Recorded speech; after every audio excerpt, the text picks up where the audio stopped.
I wasn't sure where else to post these stories, so I figured I'd share them here.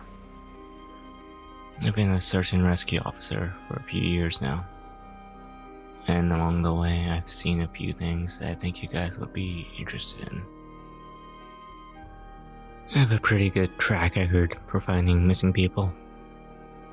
Most of the time they just wander off the path or step down a small cliff, and they can't find their way back. The majority of them have heard the old "stay where you are" thing, and they don't wander off far. But I have had two cases where that didn't happen.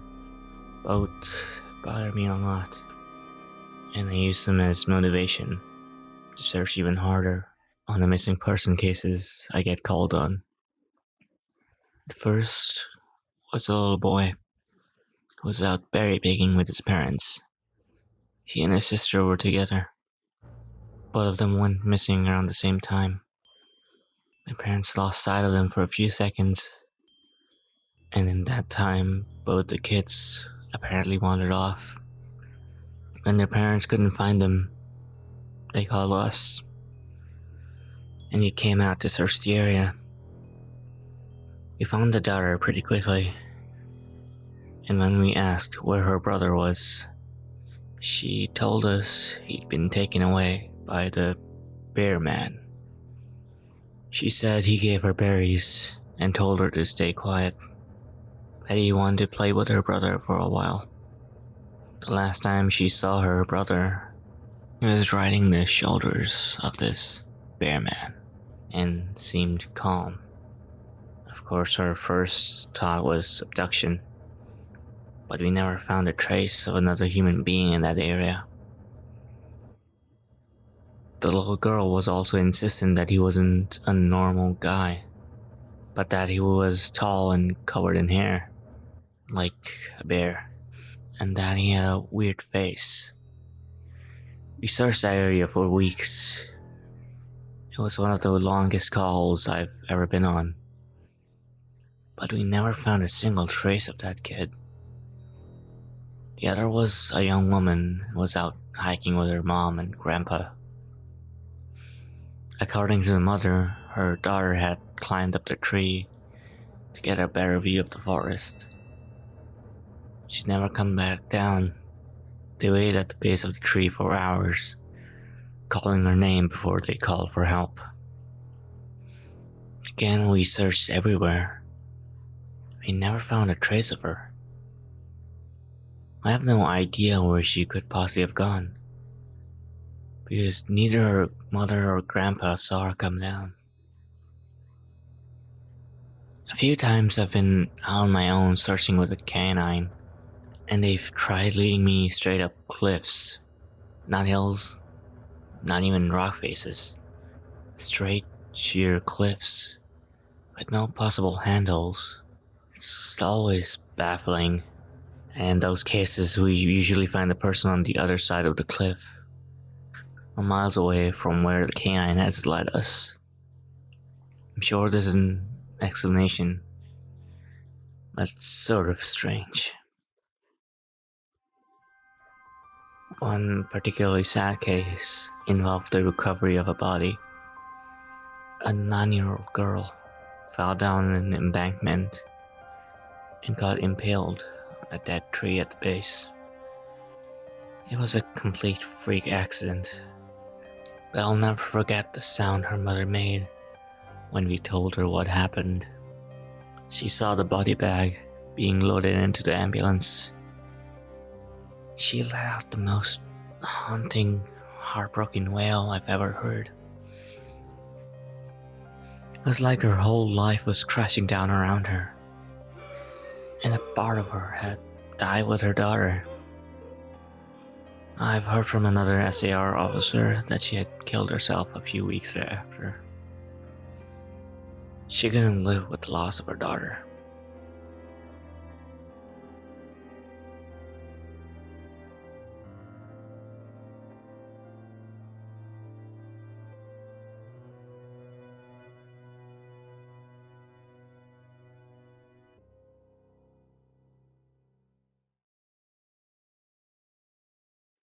Another story.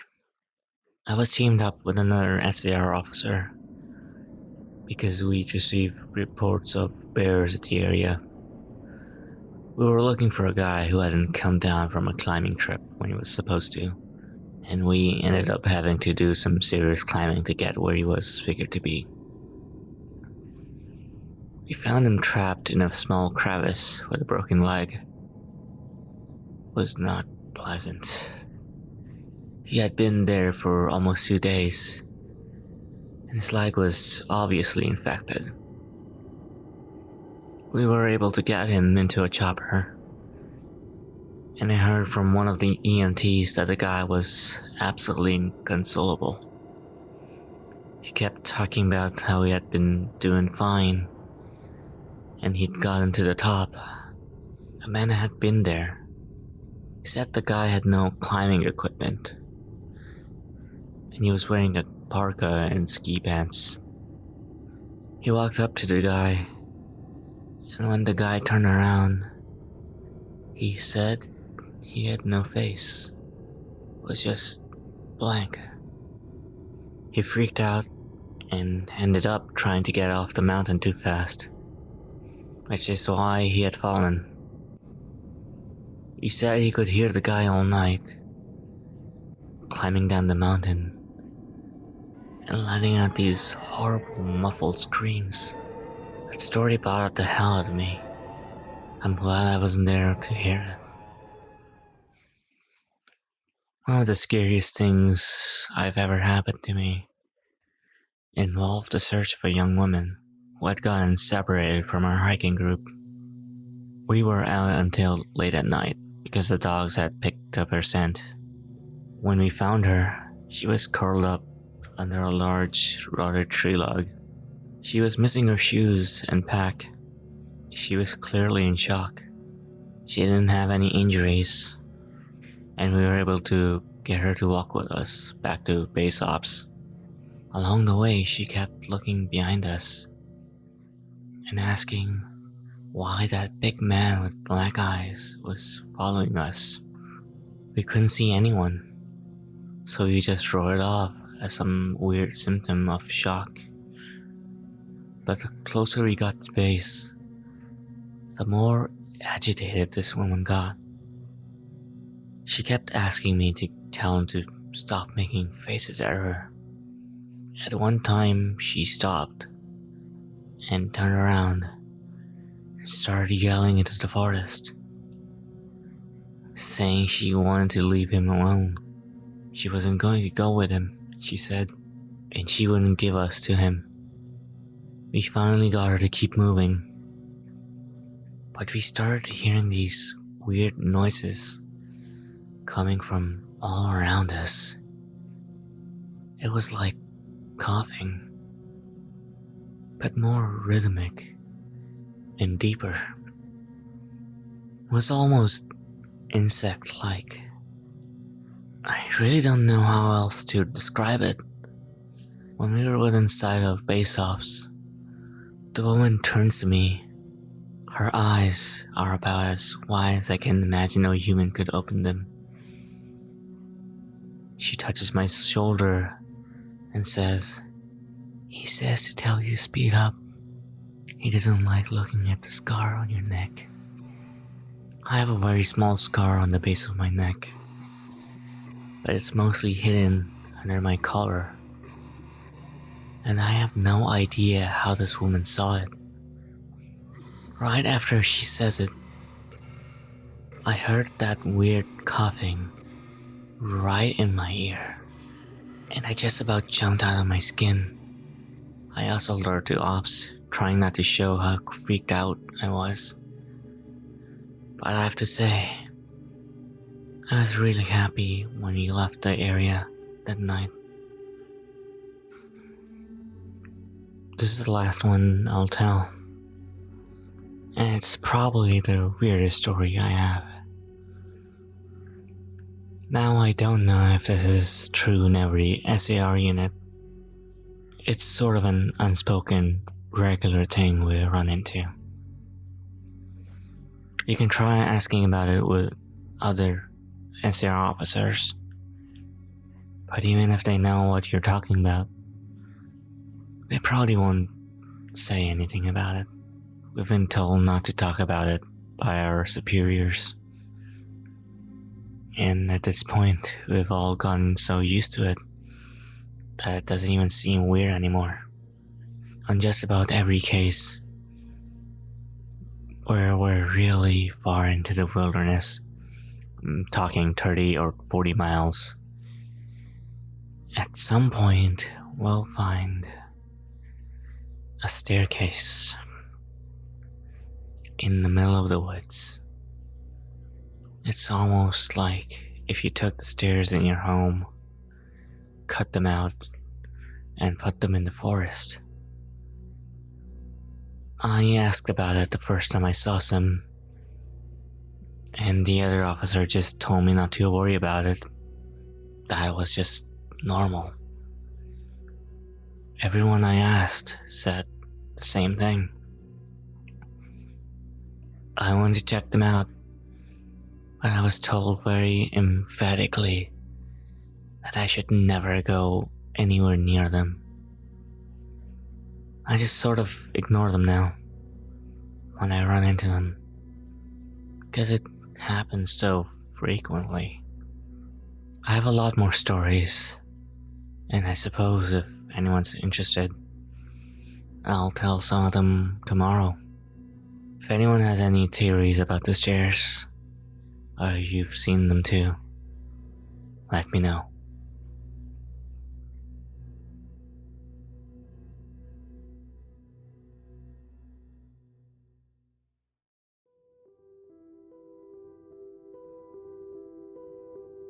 So I logged back on tonight.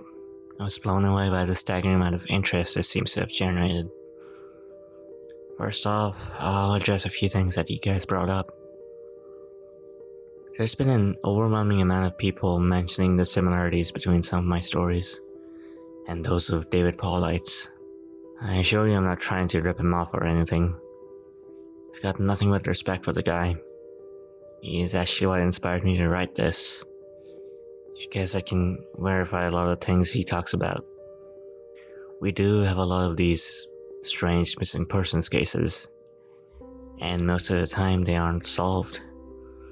Either that or we find them in places they have no business being in. I personally haven't been on many calls like that, but I'll share a few that I've seen, and a story my friend told me that relates to this. There was a lot of feedback about the stairs, so I'll touch on that briefly here. And I'll also include a story. They come in a variety of shapes, sizes, styles, and conditions. Some are pretty dilapidated, just ruins, but others are brand new. I saw one set that looked like they came from a lighthouse. They were metal and spiral, almost old-fashioned. The stairs don't go up infinitely or something like that. But some sets are taller than others. Like I said before, just imagine the stairs in your house as if someone cut and pasted them in the middle of nowhere. I don't have any pictures. It's never really occurred to me to try again after the first time. I don't really feel like risking my job over it, but I'll try again in the future, though I can't really promise anything. A few people expressed confusion about the guy who ran into the man with no face. Just to clarify, when the guy ascended and reached the top of this peak, he saw another man in a park and ski pants. This was the man with no face. Sorry about the confusing wording of that story. I'll try to avoid that in the future. Alright, on to the new stories. As far as missing persons go, I'd say half the calls I get are related to that. Others are rescue calls. People fall down cliffs and hurt themselves, get injured by fire. You wouldn't believe how often this happens. Mostly drunk kids get bitten or stung by animals or insects. We're a tight team, and we have veterans who are excellent at finding signs of lost people. That's what makes these cases where we never find any trace of them so infuriating. One in particular was upsetting for all of us, because we did find a trace of them, but just led to more questions than answers. An old man had been hiking alone on a well-established trail, but his wife called to say that he hadn't returned or come back home when he should have. Apparently, he had a history of seizures, and she was worried that he hadn't taken his medication and had suffered one out on the trail. Before you ask, I have no idea why he thought it was okay to go out alone, or why she didn't go with him. I don't ask about that kind of thing, because past a certain point, it really doesn't matter. Someone is missing, and it's my job to find them. We went out in a standard search formation, and it wasn't long before one of our vets found a sign that the guy had been off the trail. We grouped up and followed him, spreading out in a fan to make sure we were covering as much ground as possible. Suddenly, a call comes over the radio, telling us to go to the veteran's location. And we come right away, because this usually means that the missing person is injured, and we need a full team to help them get out safely. We meet back up, and the vet is just standing at the base of the tree, with his hands on the sides of his head. I ask my buddy what's going on, and he points into the branches of this tree. I almost couldn't believe what I was seeing, but there was a walking stick dangling from the branch at least 30 feet off the ground. The little strap thing on the handle has been looped around the branch, and it's just hanging there. There's no way the guy could have tossed it up that far, and we don't see any other signs that he's still in the area. We call up into the tree, but it's obvious no one's in it. We're all just sort of left scratching our heads. We keep searching for the guy, but we never find him. We even bring our canines out, but he lost his scent long before this tree.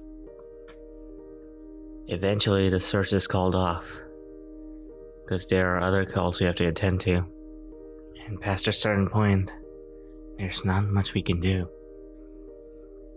This guy's wife called us every day for months, asking if we found her husband, and it was heartbreaking to hear her get more and more hopeless each time. I'm not sure why, but this call in particular was so upsetting. But I think it was just the sheer improbability of it, and the question that was raised. How the hell did this guy's cane ended up there? Did someone kill him and toss that up as some weird trophy? We did our best to find him, but it was almost like a taunt. We still talk about that one from time to time. Missing kids are the most heartbreaking. Doesn't matter what circumstances they go missing under. It's never easy. And we always dread the ones we find deceased. It's not common, but it does happen. David Paulites talks a lot about the kids the SAR teams find in places they shouldn't be, or couldn't be. I can honestly say I've heard about this kind of thing happening more than I've seen it.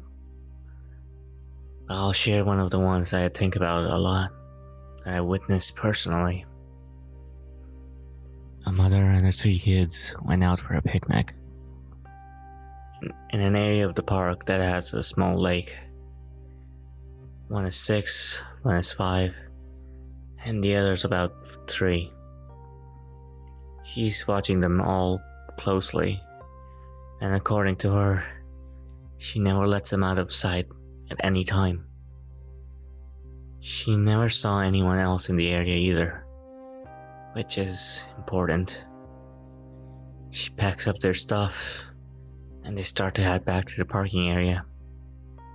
Now this lake is only about 2 miles into the woods, and it's a very clearly established trail. It's almost impossible to get lost getting from the parking area to it, unless you're deliberately trying to go off the trail like an imbecile. Her kids are walking in front of her when she hears what sounds like someone coming up the path behind her. She turns around, and in the 4 seconds or so she's not looking, her 5-year-old son vanishes. She figures he's strapped up the trail to pee or something, and she asks the other 2 where he went. They tell her that a big man with a scary face came out of the woods next to them, took the kid's hand, and led him into the trees. The 2 remaining kids don't seem upset. In fact, she says later that it seems like they were drugged. They were sort of spacey and fuzzy, so of course she freaks out, starts looking frantically in the area for her kid. She's screaming his name, and she says at one point she thinks she heard him answer her. Now, obviously she can't go blindly running into the woods. She's got 2 other kids, so she calls the police, and they send us out immediately. We respond and we start to search for him. Over the course of the search, which spans miles, we never find a single trace of the kid. Canines can't pick up any scent. We don't find any clothing or broken bushes, or literally anything that would signify a child being there. Of course, there's a suspicion about the mother for a while, but it's pretty clear that she's completely destroyed by the whole thing. We looked for this kid for weeks. A lot of volunteer help, but eventually the search peters out and we have to move on. The volunteers keep searching though, and one day we get a call on the radio letting us that a body has been found and needs to be recovered. They tell us the location, and none of us can believe it. We figure it has to be a different kid, but we go out there, about 15 miles from the site where he vanished. Sure enough, we find the body of the kid we've been looking for. I have been trying to figure out how this kid got where he did ever since we found him, and I've never come up with an answer. The volunteer just happened to be in the area because he figured he might as well look in places no one else would, on the off chance the body has been dumped. He comes to the base of a tall, rocky slope, and halfway up he sees something. He looks through his binoculars, and sure enough, it's the body of the little boy, stuffed in a little opening in the rock. He recognizes the color of the shirt, so he knows right away that's the missing boy. That's when he calls it in, and we're dispatched. It took us almost an hour to get his body down, and none of us could believe what we were seeing. Not only was this kid 15 miles from where he had vanished, there was no possible way he could have gotten up there on his own. The slope is treacherous, and it's hard even for us with our climbing gear. A 5-year-old boy had no way of getting up there. Of that I'm certain. Not only that, but the kid doesn't have a scratch on him. His shoes are gone, but his feet aren't damaged or dirty. So it wasn't as if an animal dragged him up there. And from what we can tell, he hasn't been dead for that long. He'd been out there for over a month by that point, and it looked like he had been dead for at most a day or two. The whole thing was unbelievably strange, and was one of the most disconcerting calls I've ever been on. We found out later that the coroner determined that the kid died from exposure. He'd frozen to death, probably late at night, 2 days before we found him. There were no suspects and no answers. To date, it's one of the weirdest things I've ever seen.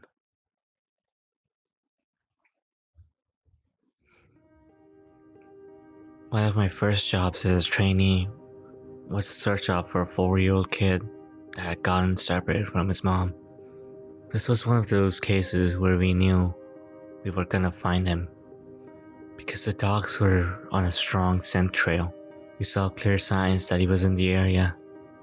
We ended up finding him in a berry patch about half a mile from where he had been last seen. The kid wasn't even aware that he had wandered off that far. One of the vets brought him back, which I was glad for because I'm not really good with kids, and I find it hard to talk to them and keep them company.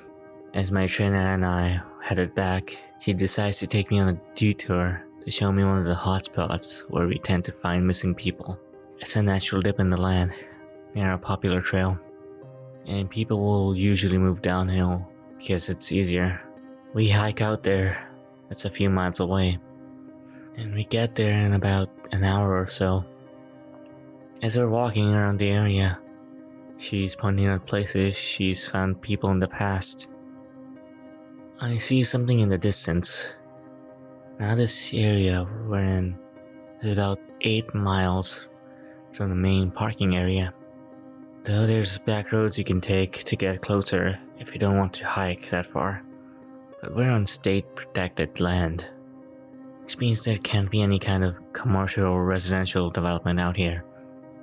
The most you'll ever see is a fire tower or makeshift shelter that homeless people think they can get away with building. But I can see from here that whatever this thing is has straight edges. And if there's one thing you learn quickly, it's that nature rarely makes straight edges. I pointed out, but she doesn't say anything. She just hangs back and lets me wander over there and check it out. I get within about 20 feet of it, and all the hair on the back of my neck stands up. It's a staircase in the middle of the fucking woods. In the proper context, it would be the most benign thing ever. It's just a normal staircase with a beige carpet and about 10 steps tall. But instead of being in a house, where it obviously should be, it's out here in the middle of the woods. The sides aren't carpeted, obviously, and I can see the wood it's made out of. It's almost like a video game glitch where the house has failed to load completely, and the stairs are the only thing visible. I stand there, and it's like my brain is working overtime to try and make sense of what I'm seeing. My trainer comes and stands next to me, and she just stands there casually, looking ahead as if it's the least interesting thing in the world. I ask her what the fuck this thing is doing here. She just chuckles. Get used to it, Ricky. You're gonna see a lot of them. I start to move closer, but she grabs my arm hard. I wouldn't do that. Her voice is casual, but her grip is tight. I just stand there looking at her. You're gonna see them all the time, but don't go near them, don't touch them, don't go up them. Just ignore them. I start to ask her about it, but something in the way she's looking at me tells me that it's best if I don't. We end up moving on, and the subject doesn't come up again for the rest of my training. She was right though. I'd say about every fifth call I go on, I end up running across a set of stairs. Sometimes they're relatively close to the path, maybe within 2 or 3 miles. Sometimes they're 20-30 miles out, literally in the middle of nowhere, and I only find them during the broadest searches or training weekends. They're usually in good condition, but sometimes it looks like they've been out there for miles. All different kinds, all different sizes. The biggest I ever saw looked like they came out of a turn-of-the-century mansion, or at least 10 feet wide, with steps leading up at least 15 or 20 feet. I've tried talking about it with people, but they seem to give me the same response as my trainer did. It's normal, don't worry about it. They're not a big deal, but don't go close to them or up them. When trainees ask me now, I give them the same response. I don't really know what else to tell them. I'm really hoping someday I get a better answer, but it hasn't happened yet.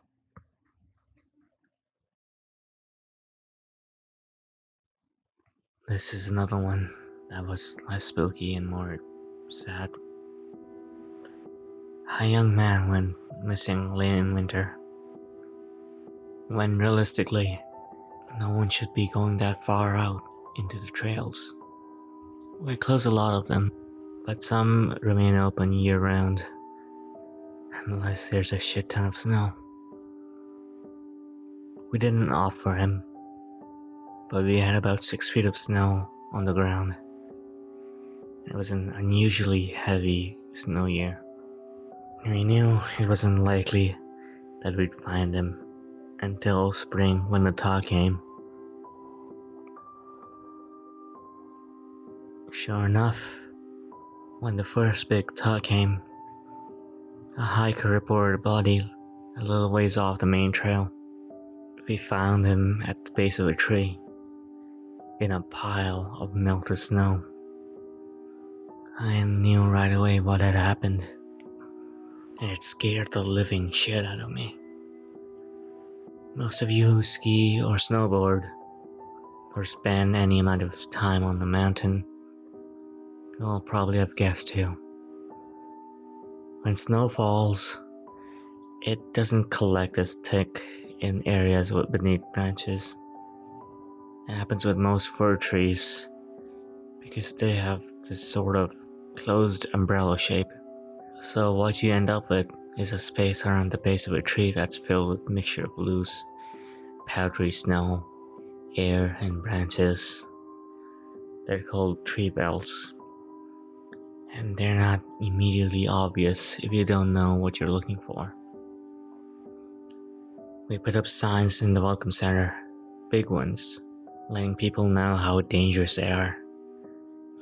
But every year, when we get an unusual amount of snow, at least one person doesn't read them or doesn't take their warning seriously, and we find out about it in spring.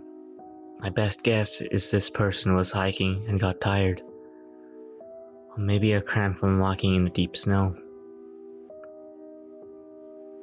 We went to go sit at the base of the tree, not knowing there was a tree well, and fell in. He got stuck with his feet up, and the surrounding snow caved in around him. Unable to free himself, he suffocated.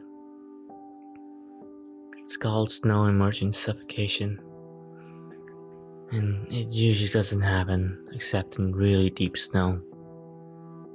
But if you get stuck in a weird position, like this guy did, Even 6 feet of snow can be lethal.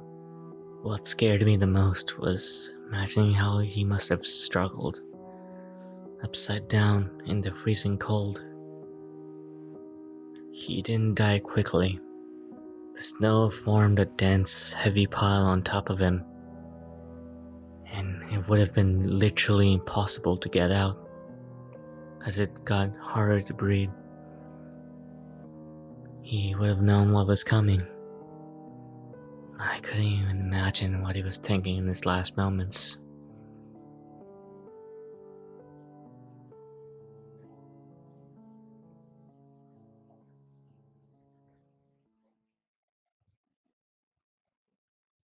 A lot of my less outdoorsy friends want to know if I've ever seen the Goat Man. I've been on calls. Unfortunately, or I guess fortunately, I've never had anything quite like that happen. I guess the closest thing was the whole black-eyed man thing, but I didn't see anything.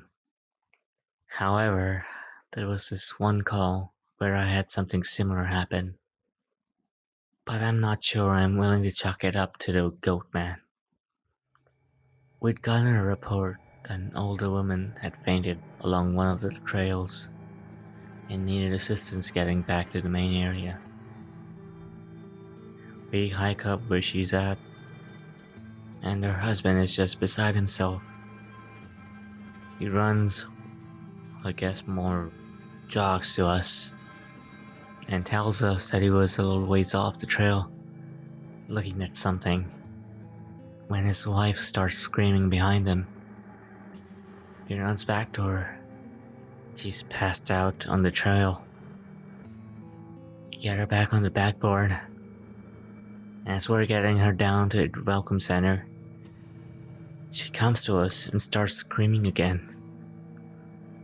I calm her down and ask her what happened. I can't remember verbatim what she said, but essentially what happened was this. She had been waiting for her husband when she started hearing this really strange sound. She said it sounded sort of like a cat, but it was off somehow, and she couldn't quite figure out why. She went a little ahead to try and hear it better, but it sounded like it was coming closer. She said the closer it got, the more uneasy she was, until she finally figured out what was wrong.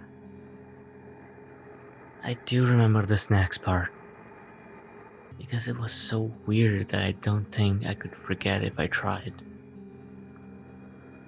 It wasn't a cat, it was a man, saying the word meow over and over, just meow, meow, meow. But it wasn't a man. It couldn't have been. Because I've never heard a man make his voice buzz like that. I thought my hearing aids was going out, but it wasn't. I adjusted it, and it still sounded all buzzy. It was awful. He was coming closer, but I couldn't see him. And the closer he got, the more scared I was. And the last thing I remember was a shape coming out of the trees. I guess that's when I fainted. Now, obviously, I'm a little perplexed as to why a guy would be out in the middle of the fucking woods chanting meow meow at people. So once we get down the mountain, I tell my superior that I'm gonna search the area to see if I can find anything. He gives me the go-ahead, and I grab a radio and hike back where she fainted. I don't see anyone, so I keep going about a mile more. And when I head back, I go off the trail to see if I can figure out where she saw him coming from. It's almost sunset by this point, and I don't have any desire to be out at night alone. So I just sort of write it off. Make a mental note to check it out again tomorrow.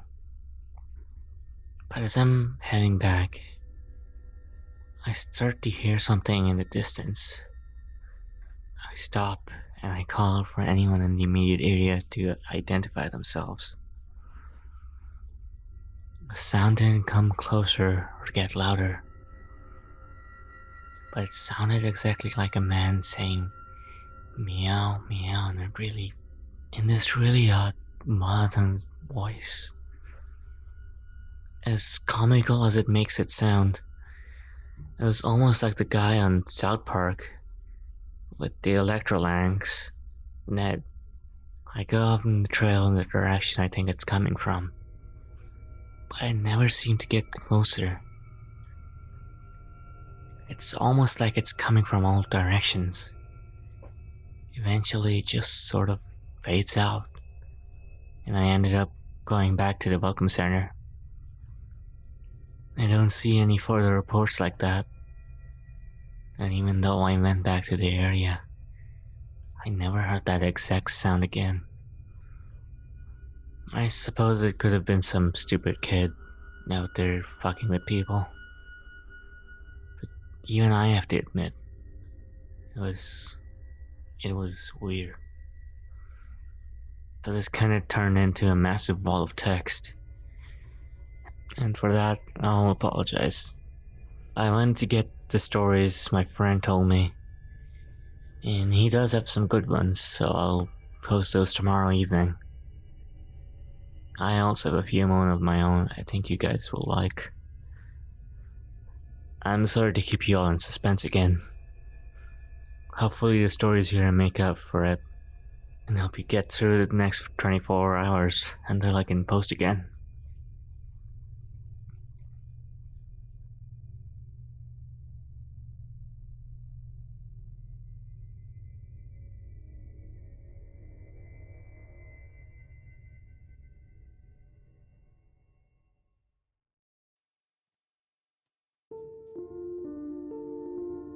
Well, once again, you guys have blown me away with your staggering amount of responses to my stories. There's no way I can respond to each of you individually, so I'm going to address some common things again, and then move on to the stories.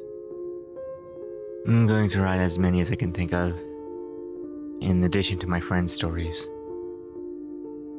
Now I'll probably not update again until I get a clear answer to some questions that I have myself or my superiors. Alright, so the common questions I found you all had. I'm not comfortable talking about where I work exactly.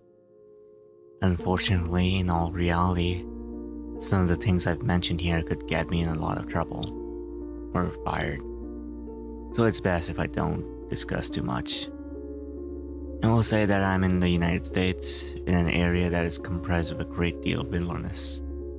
We're talking hundreds of miles of thick forest, on a mountain range and a few lakes. There's still a great amount of interest in the stairs.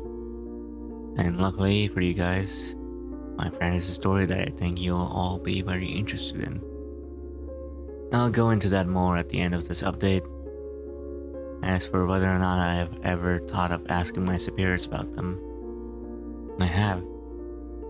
But again, I don't want to risk my job. However, one of my former superiors no longer works as an SAR officer, and it's possible that he may be willing to talk about it. I'll be speaking to him later in the week, and I'll let you all know what comes of it. As for advice on becoming an SAR officer, I think the best advice I can give you is to contact your local Forest Service and ask if they offer any training courses or what qualifications there are. I've been doing this for years, and I started out as a volunteer, helping out on SAR operations. It's a great job, despite the occasional tragic situations, and I wouldn't want to do anything else. Alright, let's move on to the stories.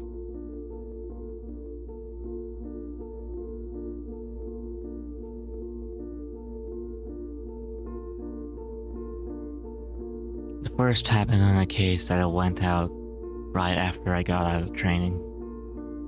I was still pretty new to everything. Before I took this job, I was a volunteer, so I had a basic idea of what to expect. But on those calls, you're mostly dealing with finding lost people after vets have found signs of them. As an SAR officer, you go out for all kinds of cases, from animal bites to heart attacks. This case got called in early in the morning from a young couple who are up on one of the trails that goes by the lake. The husband was completely hysterical. We couldn't really figure out what was going on. We could hear the woman screaming in the background. He was begging for us to come right away. When we get there, we see him holding his wife. She's got something in her arms. She's screaming these awful, almost animal-like screams. And he's sobbing. He sees us and he screams at us to help them, to please get an ambulance up there. Obviously, we can't just drive an ambulance up to the walking path. So we ask him if his wife needs help, if she can walk on her own or something. He's still hysterical, but he manages to tell us that it's not his wife that needs help. I go over while one of the vets tries to calm him down, and I ask the wife what's going on. She's rocking something and just shrieking over and over. I crouch down and see that whatever she's holding, it's covering her with blood. That's when I notice the sling on her front, and my heart sinks. I ask her to tell me what's going on, and I sort of pry her arms open gently, so they can see what she's holding, and it's her baby, dead. His head is caved in on one side, and he's covered in scratches. I've seen dead bodies before, but something about this situation just hits me hard. I have to take a second to compose myself, and I get up and go get one of the other vets who's standing by. I tell him that it's a dead kid. He sort of pats my shoulder and tells me he'll deal with it. It took us over an hour to get this woman to let us see her kid. Every time we try to take him away from her, she flips out, tells us we can't have him, that he'll be okay if we just leave her alone and let her help him. But eventually, one of the vets manages to calm her down, and she gives us the baby. We took it back to the med area, but when the EMT showed up, they told us there was never any hope of saving the baby. He died instantly from the trauma to his head. I was good friends with one of the nurses who met them at the hospital. She told me later what happened. Turns out the couple had been walking with the baby in the sling. He stopped because the kid was fussing. Dad takes the kid and is holding him, looking out over this little gully by the path. The mom comes to stand next to them, but she ends up stepping on a loose patch of soil. She trips, she falls into the dad, who drops the kid, who ends up falling about 20 feet down this little gully onto the rocks at the bottom. The dad climbed down and recovered the kid, but he'd fallen right on his head and was dead by the time he got there. The baby was about 15 months old. It was a total freak accident, a series of events that coalesced into the worst possible outcome. Probably one of my more awful calls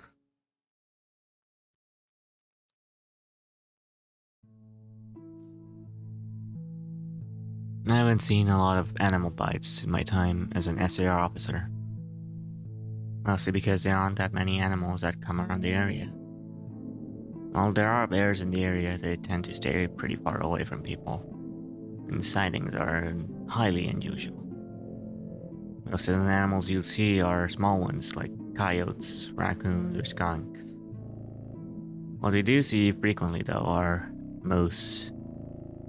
And let me tell you, moose are nasty fuckers. They'll chase after anything for any reason. And God help you if you get in between a female and its baby. One of the more amusing calls was that of a guy who got chased down by an absolutely massive male moose. He was stuck up a tree, took us almost an hour to get him down. And when he finally landed on solid ground again, he looks at me and just goes, "God damn, those fuckers big up close." I know it's not really a scary story, but we laugh about it from time to time.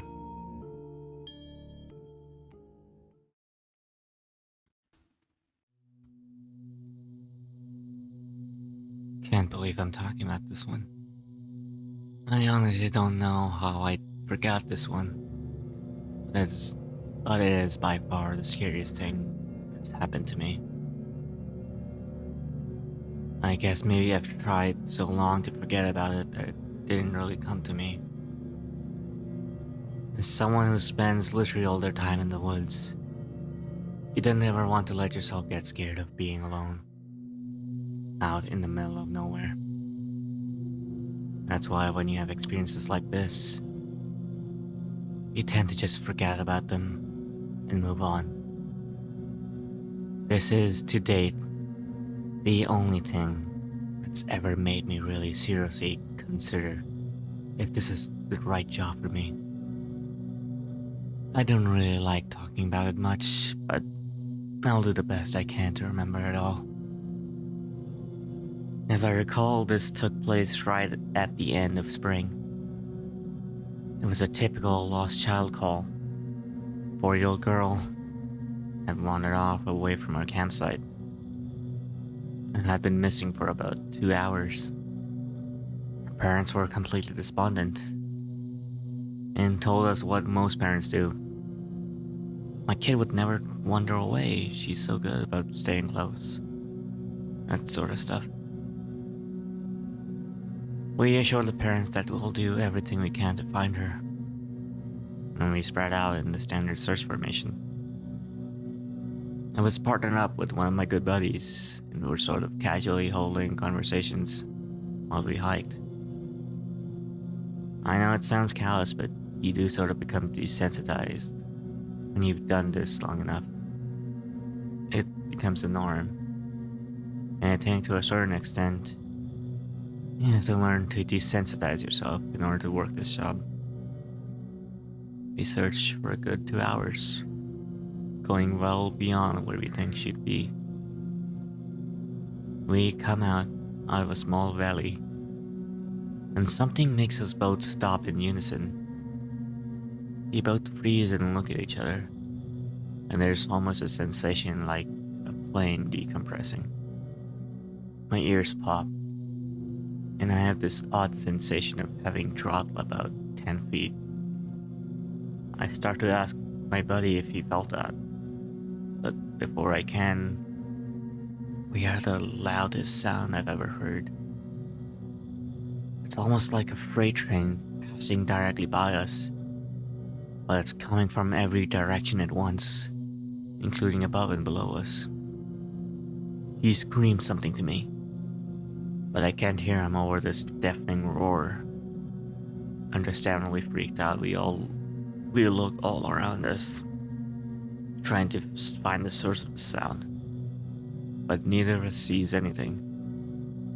Of course, my first thought is a landslide, but we're not close to any cliffs, and even if we were, it would have hit us by now. The sound goes on, and we're trying to yell at each other, but even standing close by, we can't hear anything but this sound. Then suddenly, as it came, it stops, like someone threw a switch and cut it off. We stand there for a couple of seconds, perfectly still. Then slowly the normal sounds of the woods come back. He asks me what the fuck just happened, but I just kinda shrug. We start looking at each other for a minute. I get on the radio and ask if someone else just heard the end of the fucking world, but no one else heard it. Even though we're all within shouting distance of each other. My buddy and I just sort of shrug it off, keep going.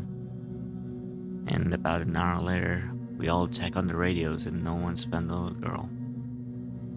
Most of the time we will search when it gets dark.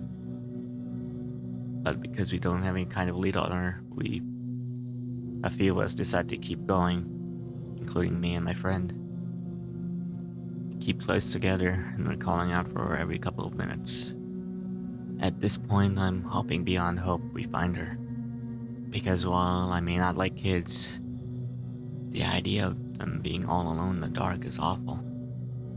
The woods can be intimidating to an officer like me, but to a kid, it's a whole different kind of beast. When the sun goes down, can't imagine. We keep looking, but we're not seeing any signs of her or getting any responses. And around midnight, we decide to turn around and head back to the rendezvous point. We're about halfway back when my buddy stops and shines his light to the right of us into a really thick deadfall, or a group of trees. I ask him if he's heard anything. He just tells me to be quiet for a second and listen. I do, and in the distance, I can hear what sounds like a kid crying. We both call for the girl's name and listen for any kind of response, but it's just a really faint crying sound. We head in the direction of this deadfall and go around it, calling her name over and over.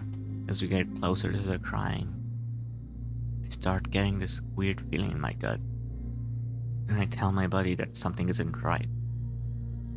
He tells me he feels the same, but we can't figure out what it is.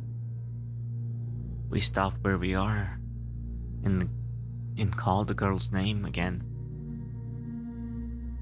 And at the same time, we both figure it out. The crying. It's on a loop.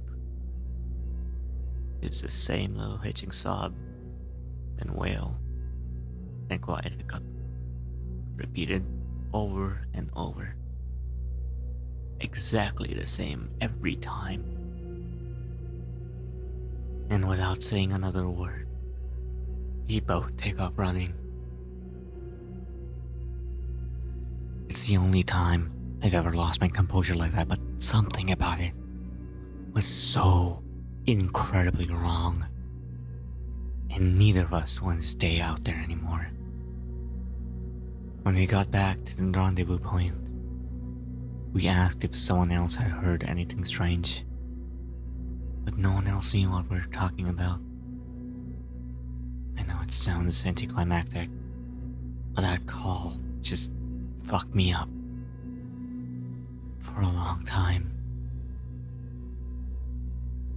As for that little girl, we never found a trace of her.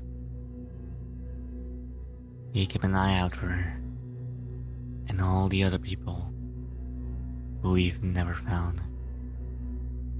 But frankly, I doubt we'll ever find them.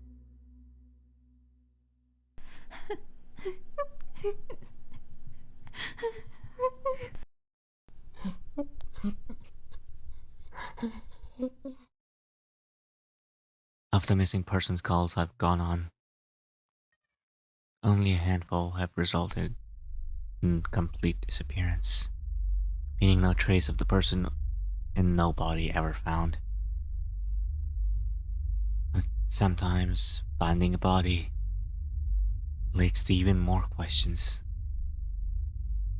There's some of the bodies that we found that have become infamous in our team. A teenage boy whose remains were recovered almost a year after he vanished. We found the top of his skull, 2 finger bones, and his camera almost 40 miles from where he was last seen. The camera was sadly destroyed. The pelvis of an older man who had vanished a month earlier. That was all we found. The lower jaw and right foot of a 2-year-old boy, and the highest peak of a ridge in the southern part of the park. The body of a 10-year-old girl with Down syndrome, almost 20 miles from where she was last seen. She had died of exposure 3 weeks after going missing, and all of her clothes were intact except her shoes and jacket. There were berries and cooked meat in her stomach when they did the autopsy. The coroner said it appeared as someone had been taking care of her. There were no suspects ever identified. The frozen body of a 1-year-old boy, found a week after vanishing in a hollowed tree trunk 10 miles from the area he was last seen. There was fresh milk found in his stomach, but his tongue was gone. A single vertebrae and right kneecap of a 3-year-old girl, found in the snow almost 20 miles from the campground her family had been at the previous summer. Now on to a couple of stories my friend told me. I mentioned that you were all interested in the stairs, and you're in luck. He's had a close encounter with them, though he doesn't have any explanation for them. He does have a bit of experience. Well, more experience than I do, at least. My buddy has been a search and rescue officer for about 7 years. He started when he was a junior in college, and he had a very similar experience when he first encountered the stairs.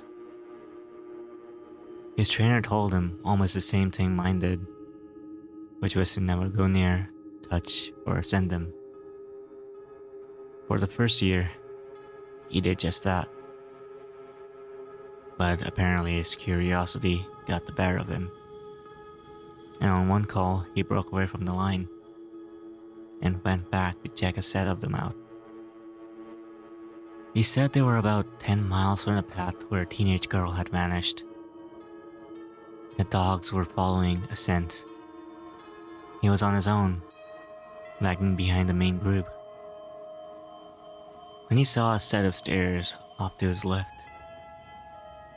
They looked like they were from a new house, because the carpet was pristine and white. He said that as he got closer, he didn't feel any different, or hear any weird noises. He was expecting something to happen, like bleeding from his ears or collapsing, but he got right up next to them and didn't feel anything. The only thing he said that was odd was that there was absolutely no debris on the stairs. No dirt, no leaves, dust, anything. And there didn't appear to be any signs of animal or insect activity in the immediate area, which he found strange. It was less like things were avoiding them, and more like they just happened to be in a relatively barren part of the forest. He touched the stairs and didn't feel anything except that sort of sticky feeling you get from new carpet. Making sure his ready was on, he slowly climbed the stairs.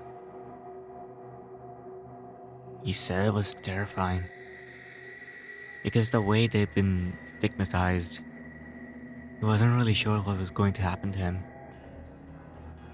He joked that half of him expected to be teleported to some other dimension, and the other half was watching for a UFO to come slipping down. But he got to the top with little wind. He stood there, looking around. But he said the longer he stood on the top, the more he felt like he was doing something very, very wrong.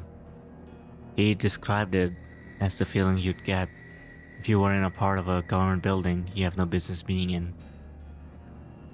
As if someone was going to come in and arrest you, or shoot you in the back of the head at any second.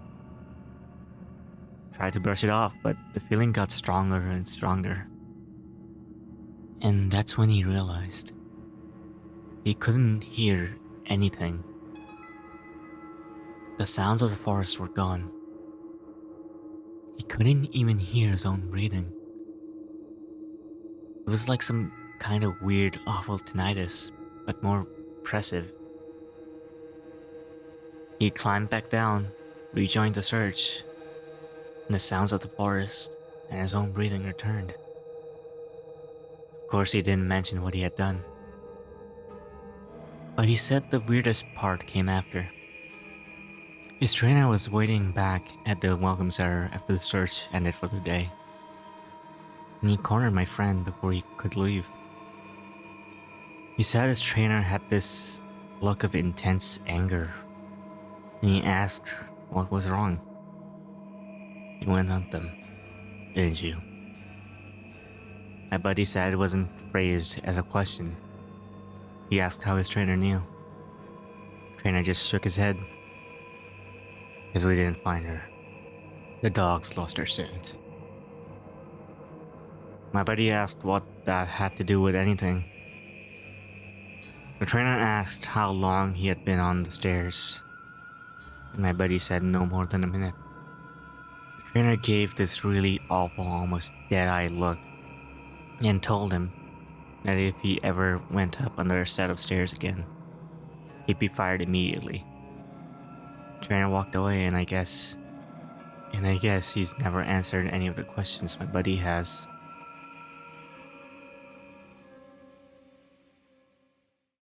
My buddy has been involved in a lot of missing persons cases, where there's never been a trace of them found.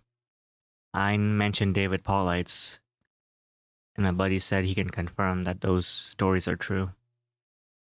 He said that most of the time, if the person isn't found right away, they're either never found, or they're found weeks, months, or years later, in places they can't possibly have gotten to. One story he told me really stood out and involved a 5-year-old boy with a severe mental disability. The little boy vanished from a picnic area in the late fall. In addition to the mental disability, he was also physically handicapped.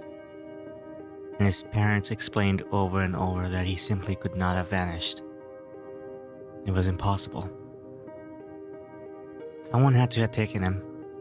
My buddy said they searched for this kid for weeks, going miles out of this expected range. But it was like he had never been there. The dogs couldn't pick up his scent anywhere. Not even in the picnic area, where he'd apparently vanished from. Suspicion fell on the parents, but it was pretty clear that they were devastated and hadn't done anything sinister to their kid. The search was concluded about a month later.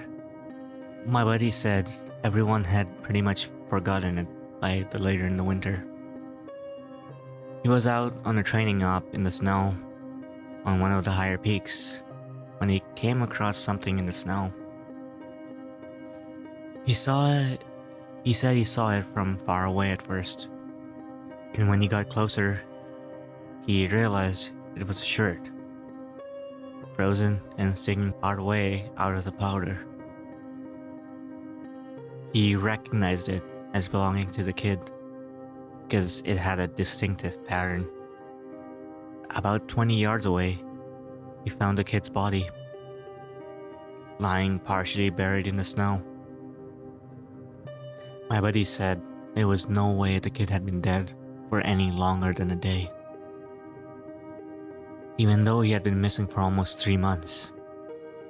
The kid was curled around something, and my buddy brushed off the snow to see what it was.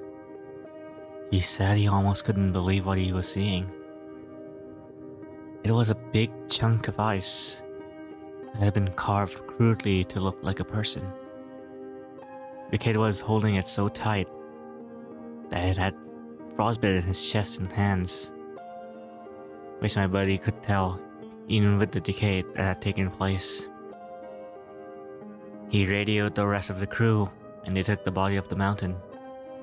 Now he recapped all of this for me, and to put it simply, there was no way this kid could have survived for almost 3 months on his own or had gotten to this peak.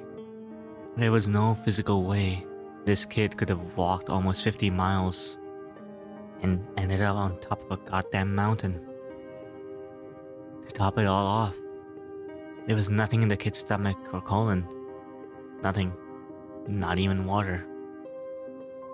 It was like my buddy said, the kid had been taken off of the face of the earth, put in suspended animation, and dropped on this mountainside months later, only to die of exposure.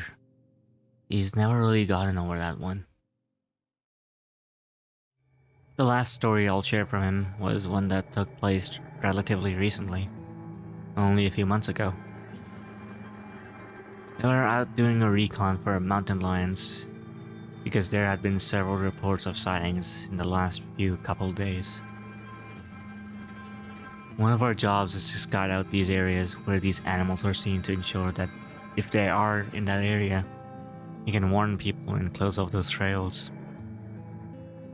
He was out on his own in a very heavily forested part of the park towards dusk when he heard what sounded like a woman screaming in the distance. Now, as most of you know, when the mountain lion screams, it sounds almost like a woman being brutally murdered. It's utterly unsettling, but far from abnormal. My buddy radioed back and let Op knows that they had heard one, and that he was going to keep going to see if he could figure out where its territory started. He heard the mountain lion scream a couple more times, always from the same spot, and determined the approximate area of the mountain lion's territory. He was about to head back when he heard another scream, this time only within a few yards of him. Of course, he freaks out and starts heading back at a much faster pace, because the last thing he wants to run into is a goddamn mountain lion, get mauled to death. As he got back on the trail and started heading back, the screaming started following him, and he broke into a jog. When he was about a mile away from Ops, the screaming suddenly stopped. He turned around to see if it was following him. It was almost night by this point, but he said in the distance, just before the path rounded the corner, he could see what looked like a male figure. He called out to them, warning that the area was closed and that he needed to come back to the welcome center.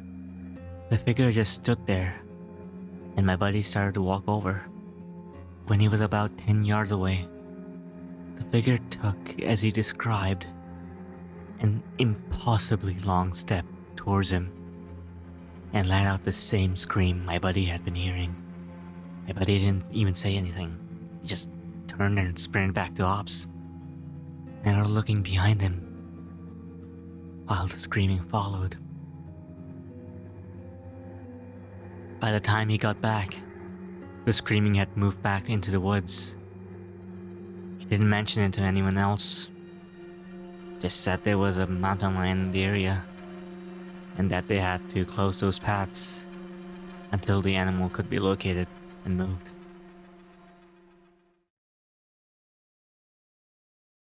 I'm going to end this entry here, since it's turned into a huge wall of text. I'm going to be heading out for a yearly training ops tomorrow morning, so I'll be gone until early next week. I'll be meeting with a lot more former trainers and buddies who work in other areas of the park. And I'll be asking around about any stories they'd like to share. I'm so glad you guys have been interested in my stories. and once I'm back from the ops, I'll continue to share them.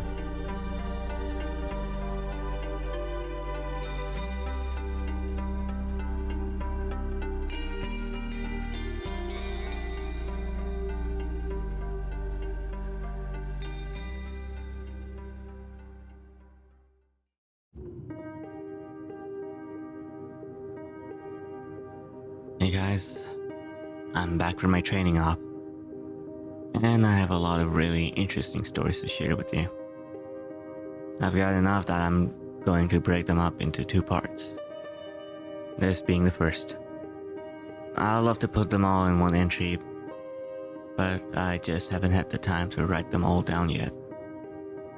I didn't have anything too crazy happen while I was out there. But we did have one accident with a rookie that I found relevant. Since I'm sure you guys have been waiting for these, I'll just get right to the stories. I'll assign each batch of stories to the person who told them to me. First up, Katie. Katie is a vet who's been an SAR officer for about 15 years. She specializes in high elevation mountain rescues and is widely considered one of the best in her field.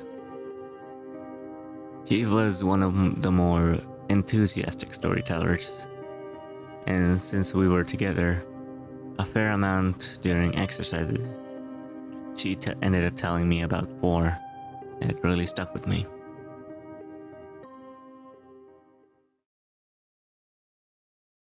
The first one she told me in response to my asking about our most traumatic calls. She shook her head and told me that really bad calls happen more frequently on the mountains, since the potential for nasty accidents is higher. About 5 years ago, one of the parks she worked at had a string of disappearances, and it was a bad year, one of the worst on record as far as weather went. We were getting about a foot of new snow every couple of days, and there were a few avalanches that killed some climbers. They warned people about staying on the mapped areas, but of course, there's always those who don't listen. In one particularly nasty case, an entire family got wiped out because the father decided he knew better than the officials. He took them out into an area that wasn't safe. They were snowshoeing, and as best Katie could figure, they'd walked onto a shelf of snow that looked solid, but actually wasn't.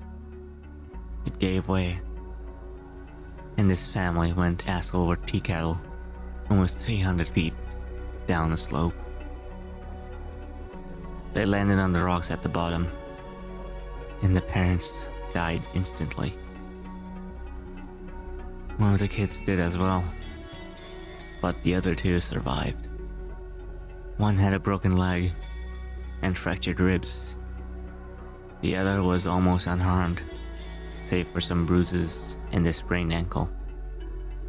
The uninjured child left his sibling behind and set out to find help. Katie said the kid didn't make it more than half a mile before the storm overtook him. The kid stopped to try and get warm, or maybe just to rest, and that ended up freezing to death. They ended up finding the family with the help of some witnesses who saw them heading out into the wilderness. She was the one to find the kid who had frozen to death, looking for help.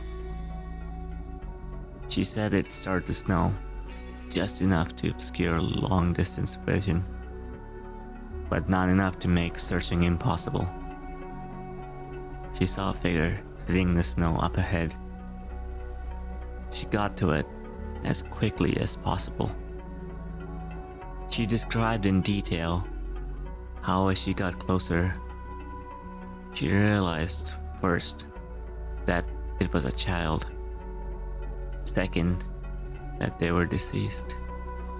And third, that they had frozen in one of the most pitiful positions she's ever found a corpse in. The kid was sitting upright, with his knees tucked up against his chest. His arms were curled around him, and his head was tucked up in his coat. When she moved the coat to look at his face, she saw that he had died crying. His face was twisted, and the tears were frozen on his cheeks. She said it was painfully obvious that the kid was terrified when he succumbed to hypothermia. And as a mother, it broke her heart.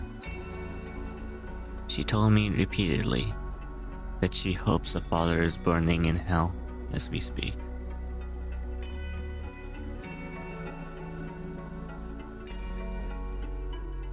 The other traumatic story that she told me that stood out in my mind was one that happened when she was a rookie.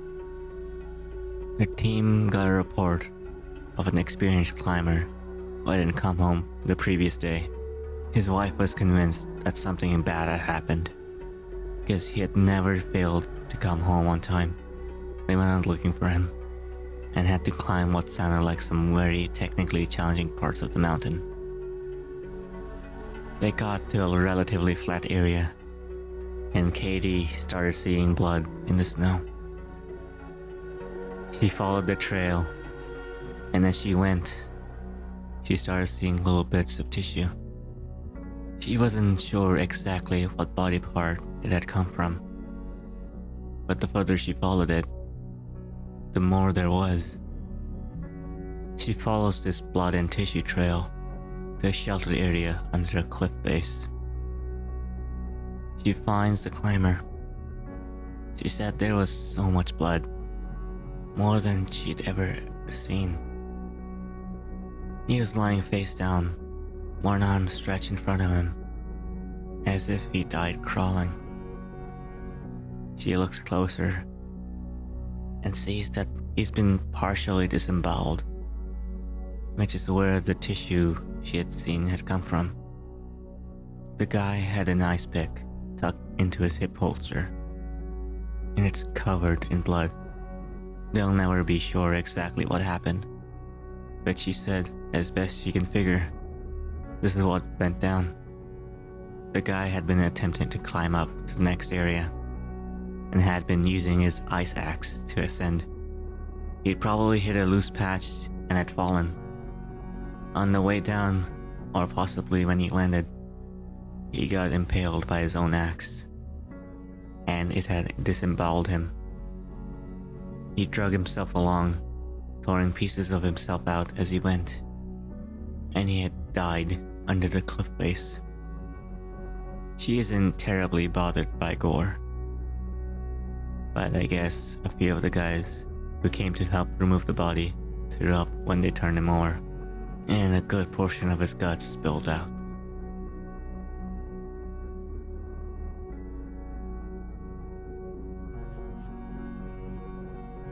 I mentioned to her that I was interested in hearing about any experiences she had with people completely disappearing.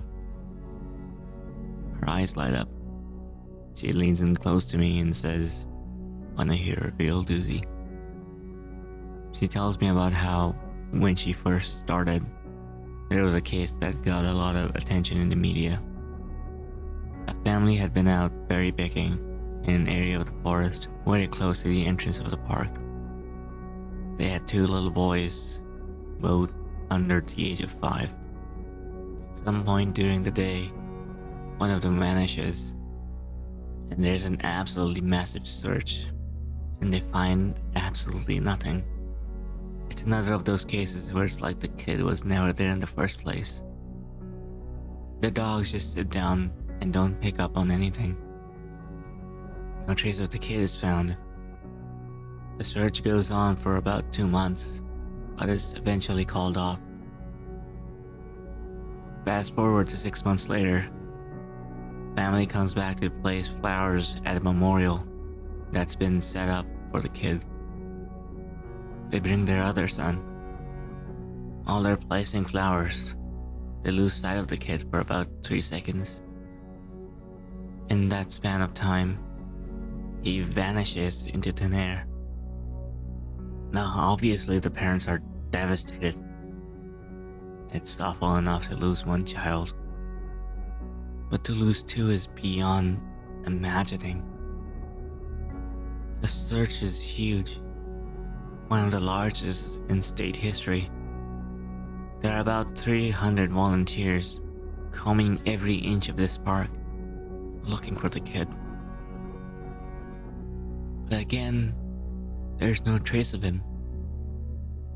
The search goes on for about a week, with people looking miles from the part of the park he vanished from.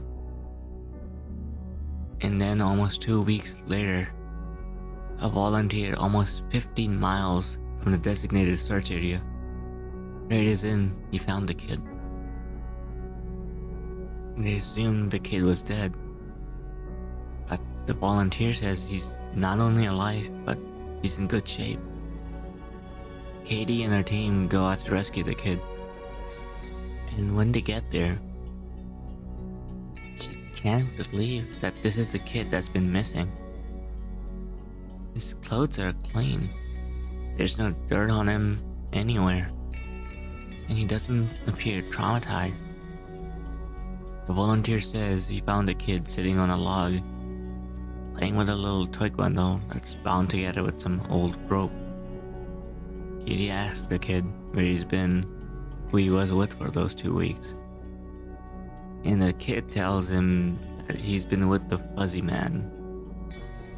Now, Katie firmly believes in Bigfoot, so she gets all excited and questions the kid what he means by fuzzy.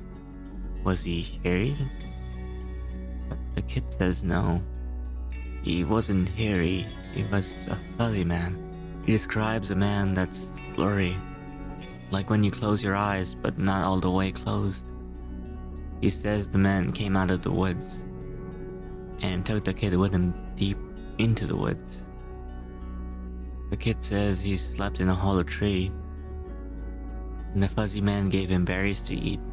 Katie questions if the man was mean, if he scared the kid, and the kid says, no, he wasn't scary, but I didn't like how he didn't have eyes. Katie says they got the kid back to headquarters, and a cop takes him into town to talk to him about what happened. She's friends with the cop that talked to him, and she said the kid described being capped in this tree by the fuzzy man and given berries whenever he was hungry. He was allowed to wander around a very specific clearing, but when he tried to go further, the fuzzy man would get mad and yell real loud, even though he didn't have a mouth. When the kid got scared at night, the fuzzy man made it go brighter and gave him the twig bundle. He said the fuzzy man was going to keep him, but he had to let him go because he wasn't the right kind, whatever that means. He can't or won't elaborate more on that. The cops are just sort of left scratching their heads, and the search for his brother is renewed with no result. The kid has no idea where his brother might be. He can't provide any details or clues, and because of that, they never found him.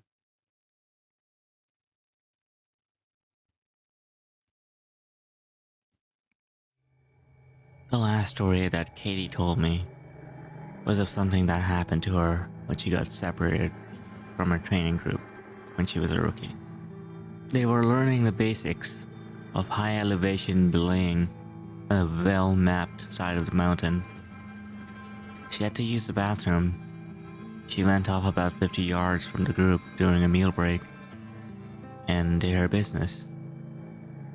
I'll tell the rest exactly as she told me. So I had to go take a piss, and once I'm done, I start going back to the group. But I've only gotten about 5 feet when I realize that I have no idea where I am. And this wasn't a, oh, I got turned around lost. I mean, I had literally no clue where I was. If you had asked me, I wouldn't even know what state I was in. It was sort of how I imagine people with amnesia feel, you know? You're completely lost, and you have no idea what to do. So I stood there for a while, just trying to figure out where the fuck I was, and what I was supposed to do. But the longer I stand there, the more confused and turn around I get. So I started walking. As I recall, I just picked a random direction and went for it. And as I'm walking, it's just getting worse and worse, to the point where I have no concept of why I'm on this mountain in the first place. I'm just trudging through the snow, and then I start hearing this voice. It's kind of inside my head, almost like if a frog or a toad could talk, all low and croaky. And it's telling me over and over, it's okay, you just need to find something to eat. Find something to eat and you'll be okay, just keep walking and find something to eat. Eat. So I start looking around for anything that I can eat, and I swear to God, I've never felt that hungry in my whole life. It was bottomless. And I think I would have eaten just about anything you put in front of me right then. I had no concept of time, so I had no idea how long I had been out there. When I hear an actual voice coming towards me, I go towards it and see one of the other SAR officers, and he looks fucking terrified. He's running towards me, asking me if I'm okay and what the hell I'm doing out here. And the scary thing is, as he's running towards me, I kinda see myself reaching into my belt for my hunting knife. Not even really thinking about I'm doing it, but what I am thinking is that I have to eat. If I don't eat, I'll never be okay. I just have to eat. He sees me doing that, and he backs away right away. He yells at me to put my knife away, and that he's not gonna hurt me. And that sort of snaps me back all of a sudden. All of a sudden, I know exactly where I am, and I put the knife away. I run to him and ask him how long I've been gone, thinking he'll tell me I've been gone for an hour and a half or so. But he tells me I've been gone for 2 days. I've gone over 2 peaks and ended up almost on the other side of the mountain. If I had kept going, I would have ended up wandering into about 300 miles of wilderness. They would have never found me. I can't believe I'm not dead, and of course I don't know what the fuck to think. To me, no time has passed at all. I don't say anything, I just go back with him to a rendezvous point, and I'm taken back to HQ to be airlifted to the hospital. When I get there, they do all these kinds of examinations and try to figure out what happened. As best they can guess, I had some kind of weird puke state, which is kind of like amnesia, or a weird seizure that knocks my brain out of whack. But the reality is, we don't really know. It never happened again. But I'll tell you. Ever since then, I never go out there alone. People rag on me for making them come with me when I have to leave the group. But I just tell them that listening to me go to the bathroom in the snow is better than losing me for 2 days on a freezing mountain.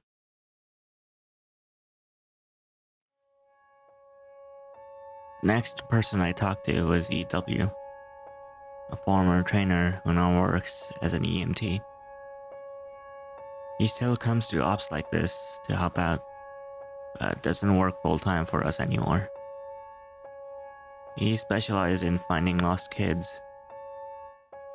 He sorta has a sixth sense when it comes to knowing where the kids would have wandered off to. He's a legend among those more senior vets.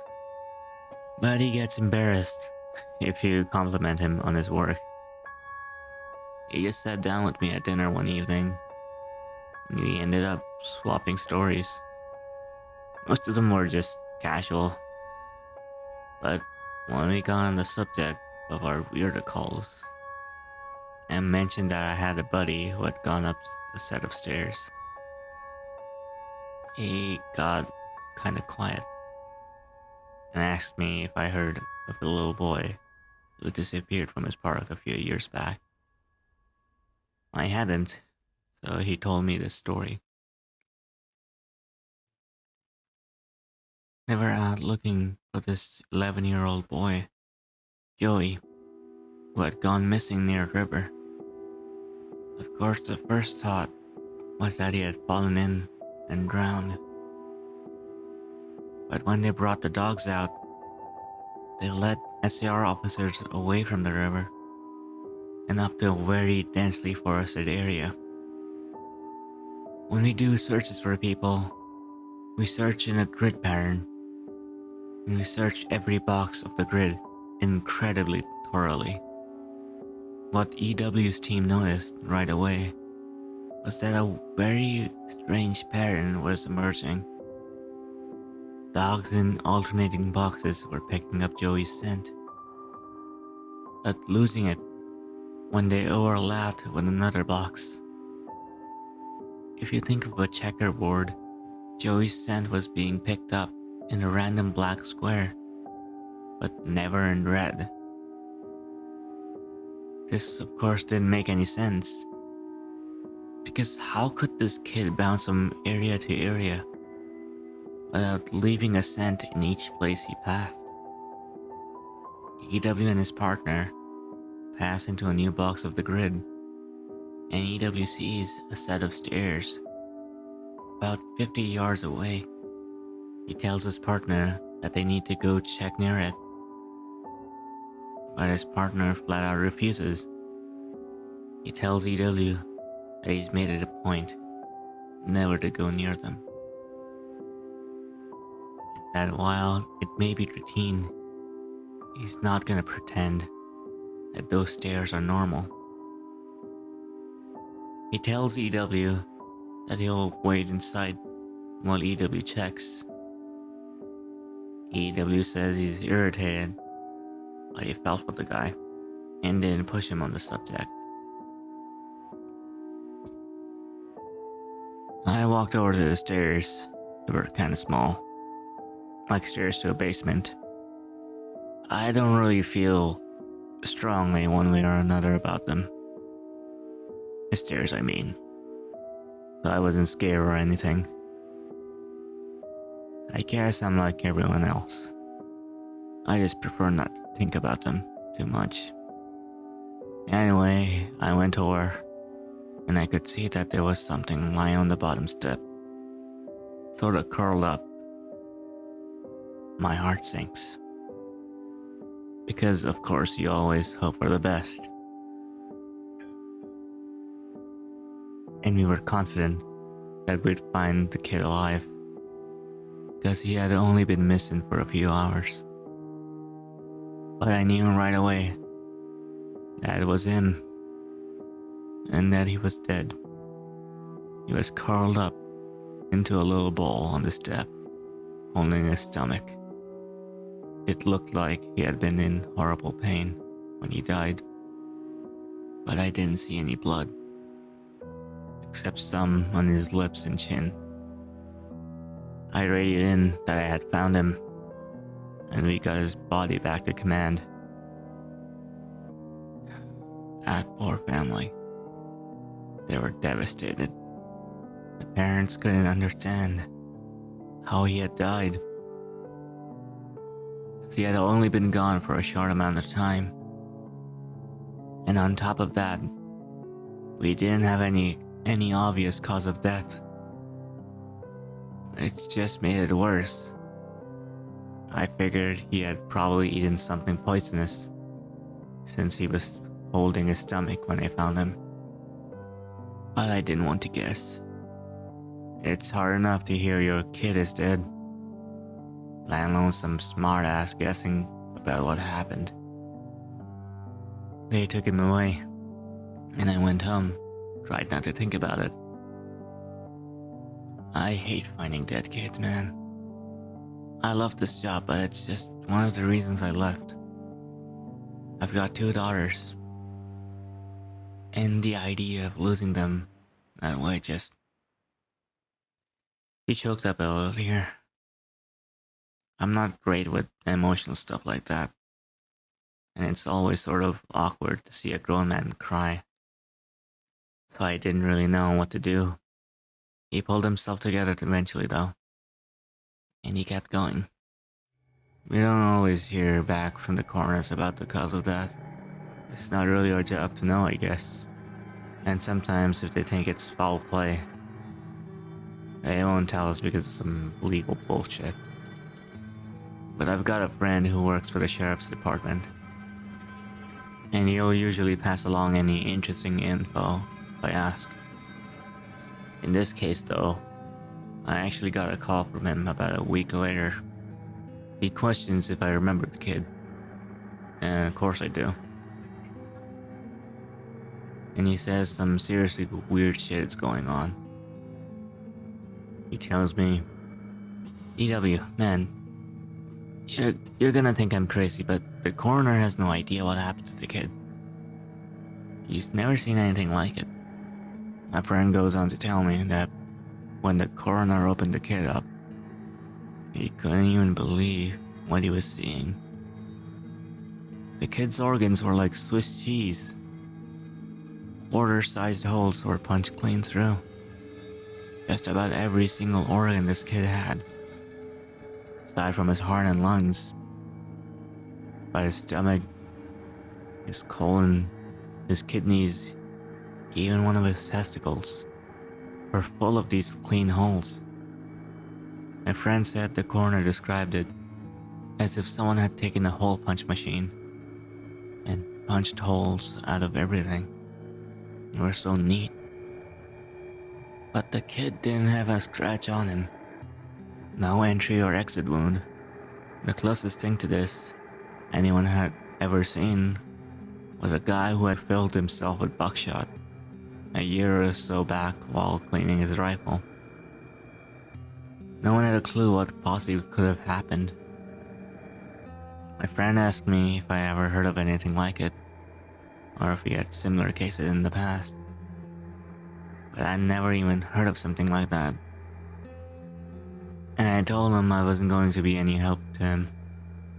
And as far as I know, the coroner determined the cause of that as something like massive internal bleeding. But no one knows what really happened. I've never been able to forget that kid. I have nightmares about it sometimes. I don't let my kids go into the woods alone. And when we go together, I never let them out of sight. I used to love it out here. But that case and a couple others just sort of ruined it for me. Dinner was over, so we started to clean up and go back to our cabins.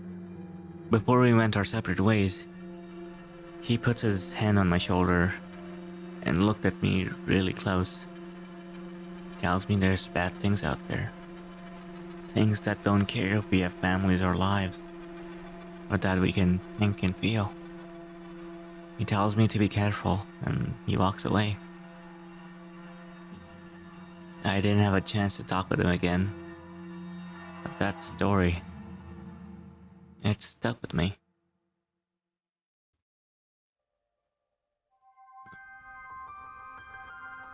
By pure coincidence, I got to talk to another vet, a PB, who's been in the SAR field for years. We were partnered on a grid sweep during a training exercise, and we were chatting casually about how we like the job, what kinds of things we've seen and like. At one point, we passed an old set of stairs, though these were probably from an old fire lookout, given that the area we were in. I sort of casually mentioned that I was curious about the stairs and that I wished to know more about them. He got kinda quiet and looked like he was gonna tell me something. I wasn't sure if he should. Finally, he told me to turn off my radio. Obviously, this is something we are never, ever supposed to do, but I did, and he did the same. About 7 years ago, he tells me, he was out on a call with a rookie. They were in an area of the park that had a lot of strange reports and events. Disappearances, stories about lights in the forest, odd noises, things like that. The rookie was totally spooked, kept going on and on about things out in the woods. According to PB, the guy wouldn't shut up about the goat man, just on and on, goat man this, goat man that. Finally, I told him that there was plenty else to be afraid of out here. That was very real. And he had better get over this thing with the goat man.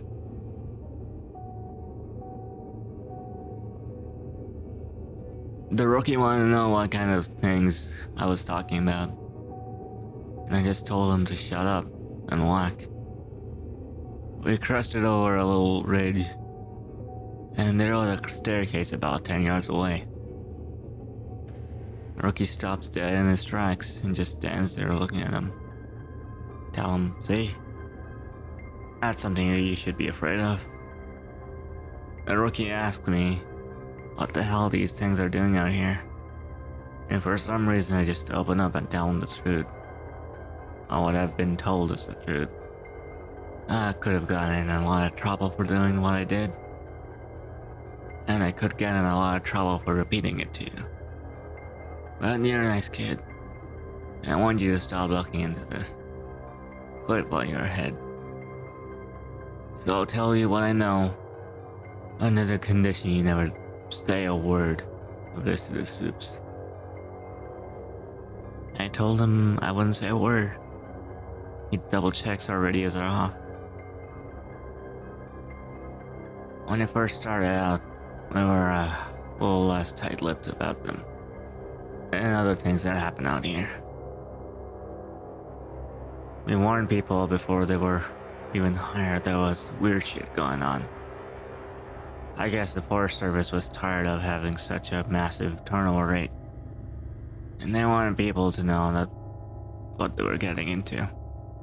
So they started having people sign these agreements that they wouldn't go to the media about what they were going to see.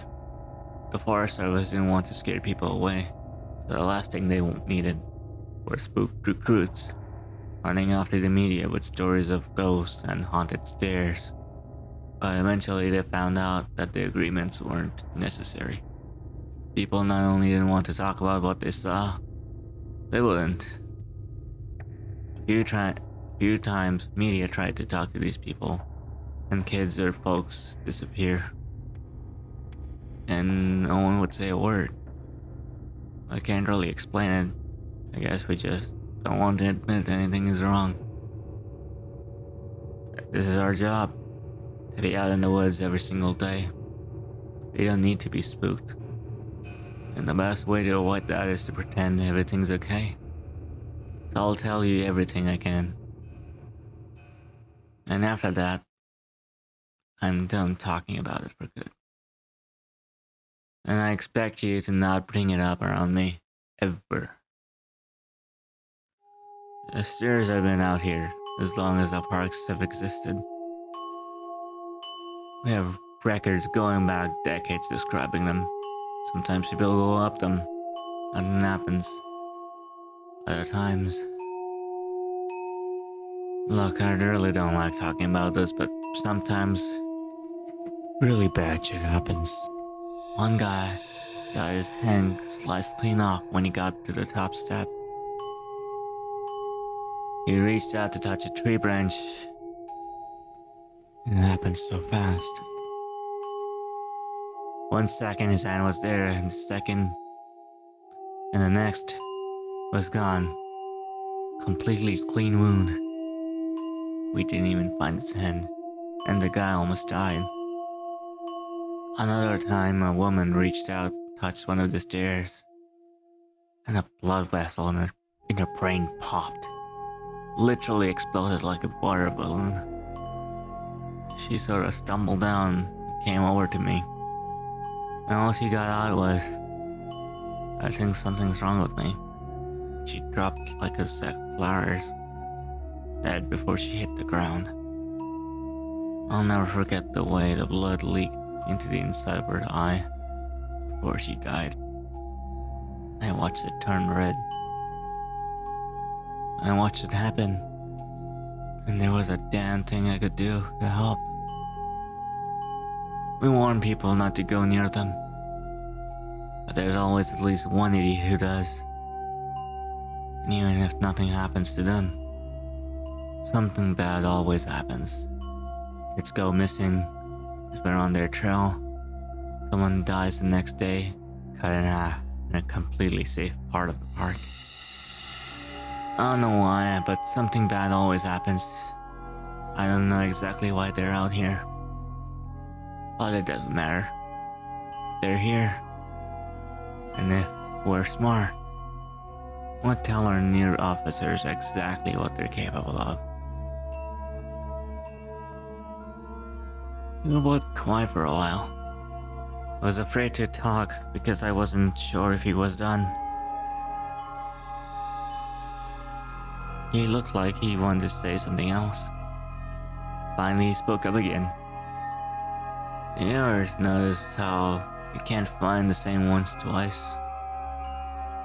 I nodded, expecting him to continue, but he just stayed quiet, walking alongside me. Eventually, he started a story about the biggest deer he had ever seen in the park, and he didn't bring up the subject again. And I didn't press him for any more stories. He dropped out of the op the next day. Apparently, he left before the sun came up. He said he was sick, though none of us have heard from him since then. I'm gonna stop for the time being. I'll try and post the next part the coming days. But what with it being the end of summer, things are pretty busy here. Thanks for your continued interest, guys. You really awakened this curiosity in me. But I don't know if this curiosity is the best thing to have right now.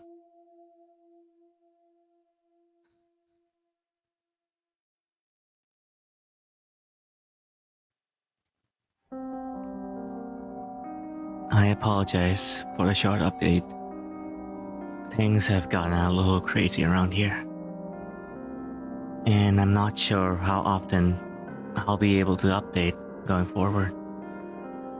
I really appreciate all the support you guys have given me, and while I only have a couple of stories to share with you, I'll be interested to see what you all think. The firefighter who was helping us at the training op told me about a call he had gone on, supposedly to help rescue a kid from an absolutely massive tree. He said they didn't give him details, just said they needed him to come out and help because they lacked the proper equipment. He had been called out specifically because this thing was so huge that the SRR officers didn't feel safe trying to climb it. He had been a tree trimmer before joining the VFD, so it was easy enough for him to grab his old equipment and come out and help. He was let out about 2 miles, and the team stopped at one of the biggest trees in the area and pointed up. He laughed and asked the op captain how the kid had gone up there. Made some joke about the old cat in the tree thing, but the captain just shook his head and told him to get up there and get the kid down. He said he knew something was up, but he didn't push it. He said as he climbed this tree, he started wondering if they were playing a prank on him. There's no way this kid could have been able to climb this fucking thing. It was massive at the base, but halfway up, it started tapering, and I almost had to turn back a few times. I really didn't think it was gonna hold me. He said he kept going, and when he was just about at the top, he saw a flash of blue in the branches. I saw the kid's shirt sort of caught in a branch, and I called out to him, told him to come near me if he could, but he didn't say anything. I kept moving, calling the kid's name and telling him not to be scared. I was there to help him. By the time I got to him, I knew he wasn't gonna answer me. I found him, or what was left of him, cradled in the fork of a branch. The fact he was there was sheer luck. If he had fallen any other way, he would have come crashing down. It wouldn't have mattered though. This kid was dead long before he ended up in that tree. I don't know what put him there, or how or why. I was fucking sick. The kid's intestines had popped out of his mouth and were hanging in the branches. It was like some thick Christmas tree, the way they were draped over everything. I got a better look and saw they even popped out of his pants. His eyes were gone too. I assume shoved out from whatever force had caused him to fucking pop like a stress ball. Ever seen a body that's been floating in the water for a long time? How their tongues kind of swell up, stick out? This was like that. I remember because there were flies crawling all over. I think I must have gone into shock. Cause man, I just pushed that kid down with a stick. Just kinda poked him until he fell. I don't know why I did it. I almost lost my job because of that. But man, the thought of hauling that kid over my shoulder the whole way, gathering his guts up and calling them around like rope so they wouldn't get snagged, I couldn't do it. I've seen a lot of dead kids, more than I ever admit to. I've seen a kid hide in a old bathtub during a house fire. They found him boiled alive, turned into literal soup. But this, I don't know what did this. But the thought of touching that kid's body made me feel like I was gonna lose my mind. I heard him hit the ground, and I figured everyone would freak out. but they knew he was dead when they sent me up there. They didn't say anything. They didn't shout or freak out. I got to the bottom, and I started to get up in the captain's face, asking him who he thought he was, sending me up there when he knew damn well that the kid was dead. But he told me it was none of my concern, and thanked me for getting the evidence down. I remember he said that. I remember it specifically because it's so weird to hear it phrased that way. The evidence. Like he wasn't even a person. Like he had never been a kid who got lost and had something fucking unspeakable happen to him. The captain had the crew lead me out of the woods, but he and 2 others stayed behind. And I thought that was weird. Why wouldn't they help me get the kid out?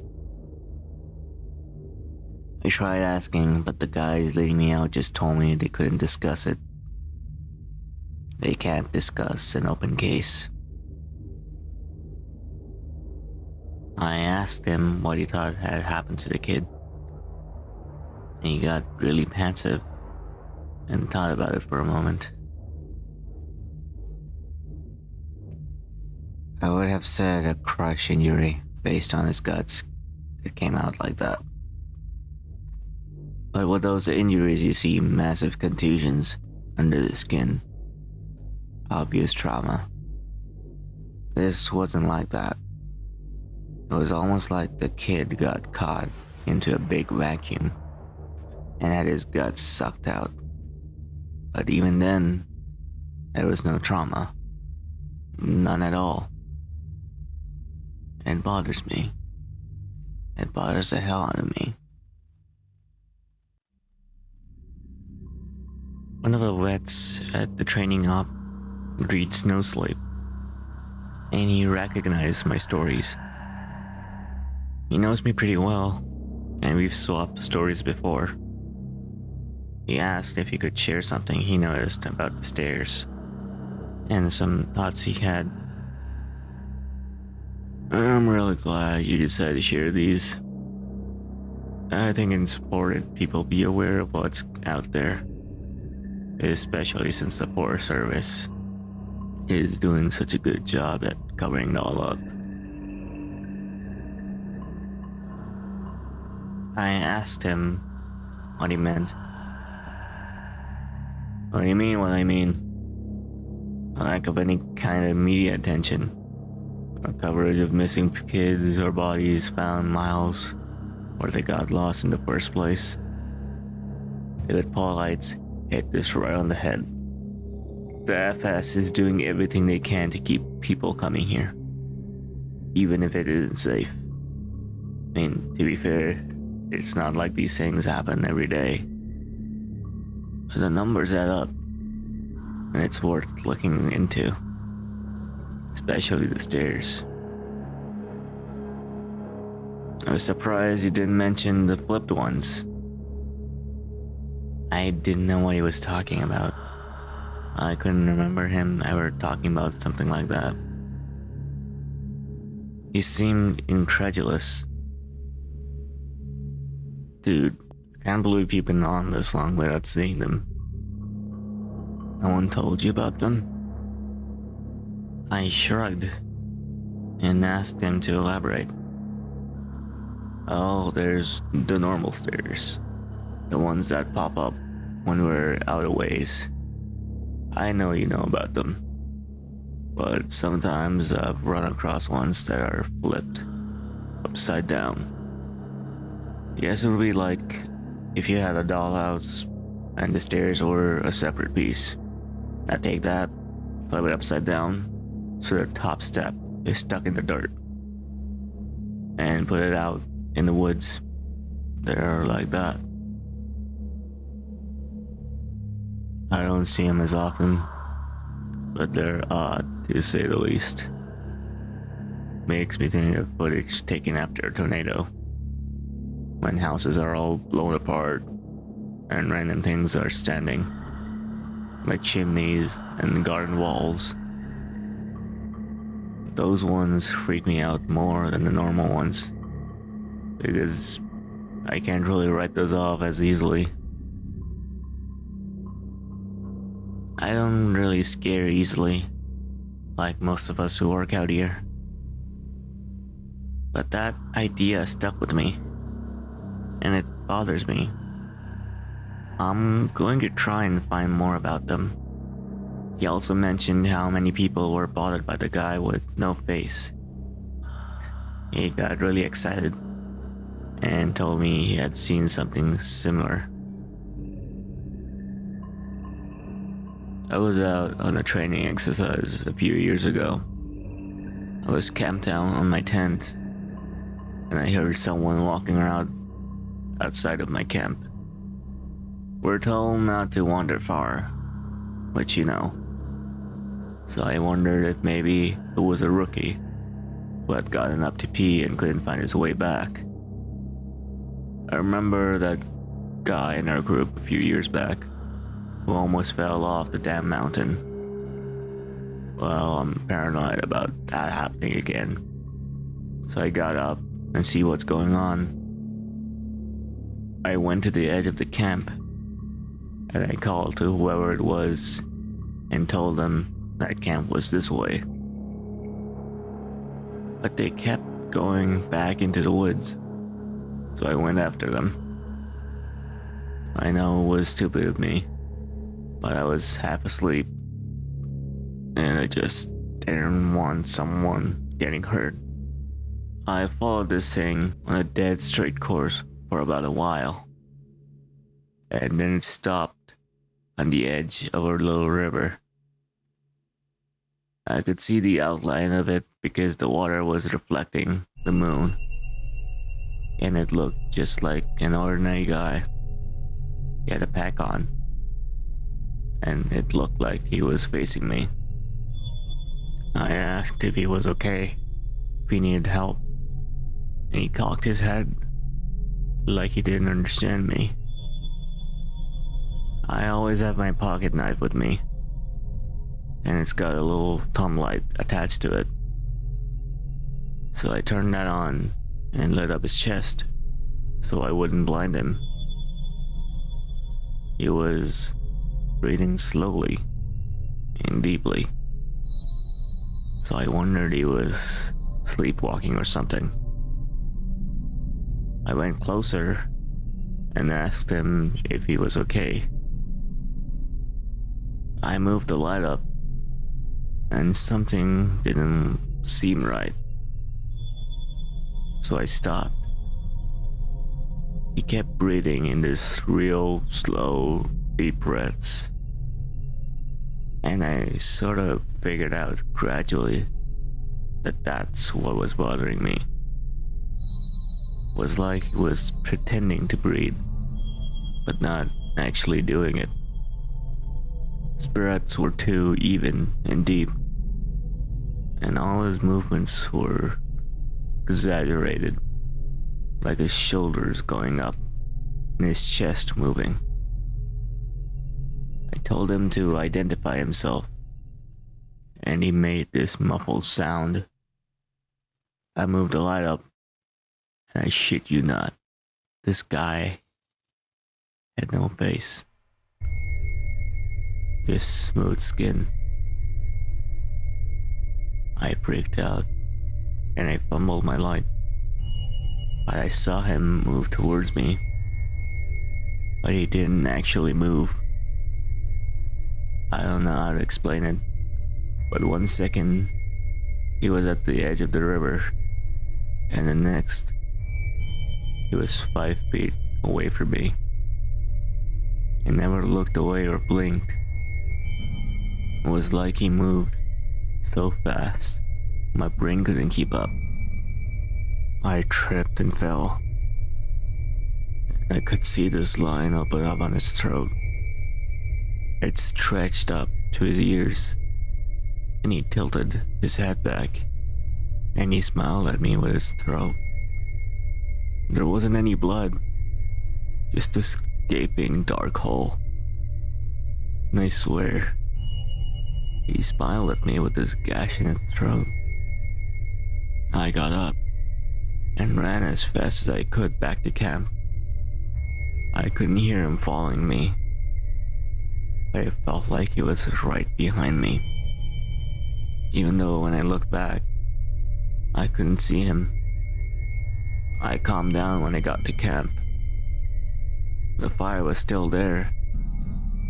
I guess that pack mentality of being with other people made me stop and breathe a little. I waited by the fire to see if he had followed me there, but I didn't hear anything for a few hours, so I went to bed. I know it sounds weird, but the whole thing was just so surreal. It was almost like I immediately wrote it off as my imagination.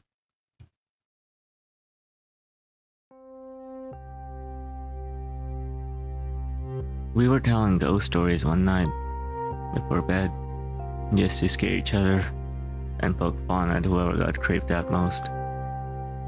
Most of the time, it's the rookies. But one woman told a story and actually managed to get under my skin a little bit.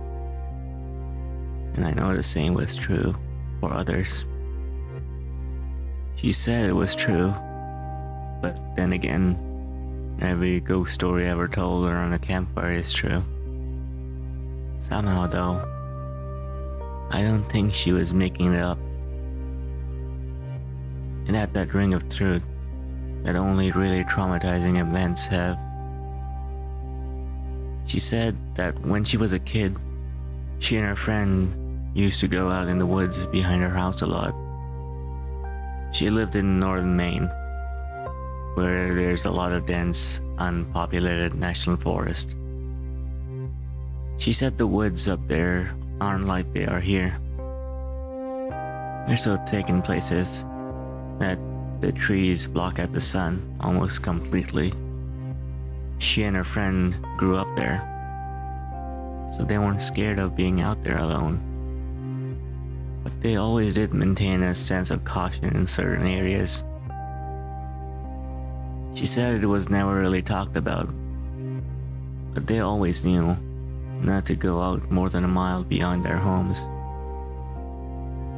The adults never said why, but it was an unspoken rule that no one ventured out that far. She and her friend made up stories about bears as big as houses that lived there, and they used to scare each other by hiding and making growling noises while the others searched for them. She said one summer there was a series of awful storms that blew down a lot of trees and set one part of the forest a few miles behind her house on fire. The fire crews got under control, but she said some of them came back not quite the same, like it was they had gone to war. You could tell who had really gotten scared, because they had the same look on their face. I think it's called shell shock. My friend and I said they were like Walking Dead people. They didn't smile or anything if you went up to them, and most of them left town as soon as everything was over. I asked my parents about it, but they said they didn't know what I was talking about. Once everyone was told the woods were safe again, my friend and I decided to hike out there where the fire had taken place. We didn't tell our parents where we were going, and it was pretty exciting to think that we were disobeying them like that. We hiked out about 2 miles or so. We started seeing burned trees and stuff. I remember my friend got really upset because we found the skeleton of a deer curled up under a tree, and I practically had to drag her away. She wanted to bury it, but I didn't want her touching it. because its antlers were weird. I can't remember why. I just remember thinking that there was something wrong with them, and I didn't want either of us going near it. The farther we went, the more burnt everything got. Eventually, there were no standing trees, and it was like being on another planet. Almost nothing green, just brown and black everywhere. We were standing there, looking at all of it, and we both heard someone shouting in the distance. I panicked because I thought it was my dad, and that he was going to tell me I was grounded. My friend broke off and went to hide behind a big rock. Because she said she didn't want to get caught out here. Her parents had forbidden her to come out in the woods at all. She had lied and told them we were going to a movie. I followed her, and we kept listening. I could hear this voice getting closer, and I realized they were calling for help. I thought maybe it was some hiker who had gotten lost and needed some directions back to town. That used to happen all the time, so I was used to helping people out. I heard him following my voice, so I kept calling out until I saw him running in the distance. He got closer, and I could see that his face was all red. I told my friend to give me her pack, because she had a first aid kit. She made this noise like she was grossed out, and asked if I saw his face. I told her to shut up, and I jogged up to meet him. I stopped about halfway, and when he stopped in front of me, I could see that his nose and lips and part of his forehead were all gone. It was like they've been sliced off clean. He was bleeding badly, and I saw that the knees of his pants were red too. I took a step back. I was too scared to move much, and he grabbed my shoulders. It felt like I got a shock, and he jerked back. He started babbling, and I couldn't tell what he was saying, except that he kept asking how long he had been gone. Asked me where his unit was, but I just shook my head. He looked me over and saw my Walkman, and he screamed. He just kept babbling and touching his face. And I realized he wasn't wearing the right clothing. He had some kind of weird gray cloth jacket and almost formal pants on. And the jacket had those weird buttons and red borders on them. I kept shaking my head, and I told him I couldn't understand what he was saying. I went to the open first aid kit, but he just screamed again and said the only thing I could really understand. "Don't touch me.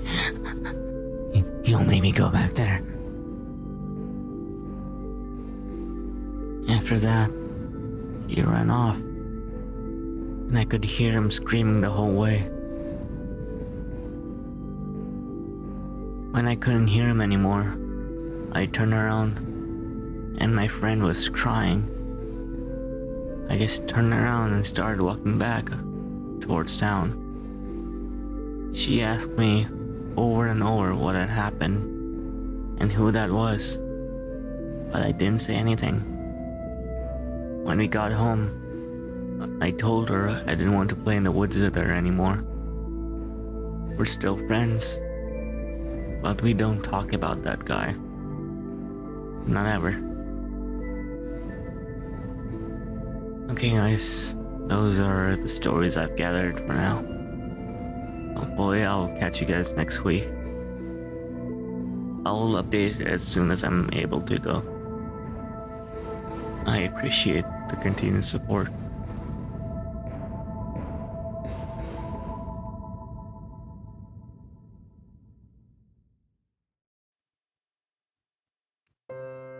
It's been way too long since I posted an update, and I'm sorry about that.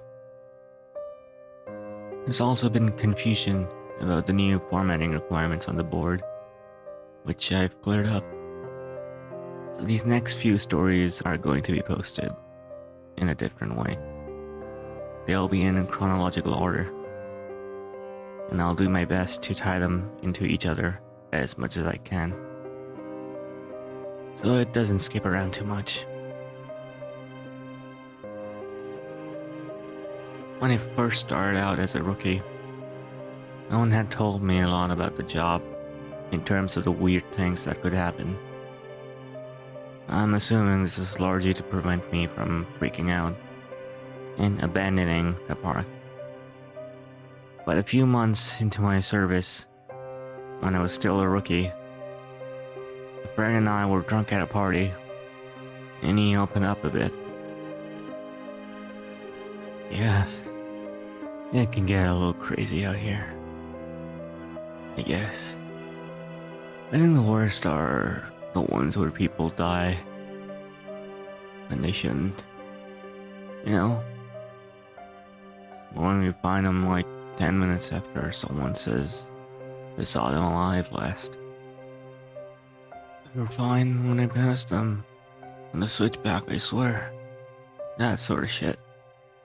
Like, take this guy who I found one spring out on a really popular trail. Someone comes into WC, freaking him out about some guy who's lying in the middle of the path in this giant pool of blood. So we run out there. We find this guy dead as a doornail, which he absolutely should be, because the back of his head is like mashed potatoes. The skull is decimated. Brains are leaking out like custard filling. And the guy's so old. So you figure, yeah, he probably fell and hit his head. Old people fall all the time. It's no big deal. Except that this area where he fell doesn't have any big rocks. There's not even any stumps or big branches. And on top of that, there's no blood trail. So he clearly died where he dropped. Now that's when you turn to murder. But there were people just out of line of sight with the guy. If someone came up behind him and murdered him, there's no way people wouldn't have heard. And again, if someone had, there'd be a blood trail. Spatter all over the place. But everyone on the scene said it looked exactly like he had fallen and smashed his head on a rock. So what the fuck did he hit his head on? And then there was this weird lady I found in a different park about 5 years ago. Back when I was upstate. We found her in the middle of a stand of big junipers, coiled around the trunk, like she was hugging it. We pick her up and move her, and a fucking waterfall comes out of her mouth. Splashes all over my shoes. Her clothes are dry, her hair is dry, but the amount of water in her lungs and stomach was phenomenal. Coroner's report says the cause of death was, now listen to this, drowning. Her lungs were completely filled with water. This even though we're in the middle of the high desert, and there isn't a body of water for miles. No puddles, no nothing. No signs of anyone else being out here. I mean, yeah, it's possible they were murdered, Why go out of your way to do something like that? Why not just stab him and be done with it? Oh no. It just sits weird with me. Now, of course, that freaked me out a little. But we were both wasted. And I guess I sorta wrote it off as a fluke. I also assumed there was exaggeration there. Since, we're wasted.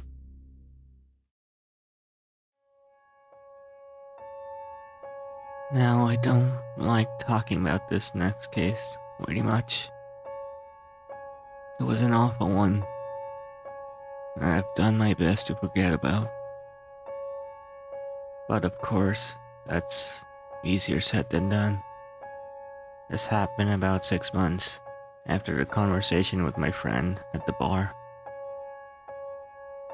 And up until that point, I hadn't had a lot of really weird shit go down.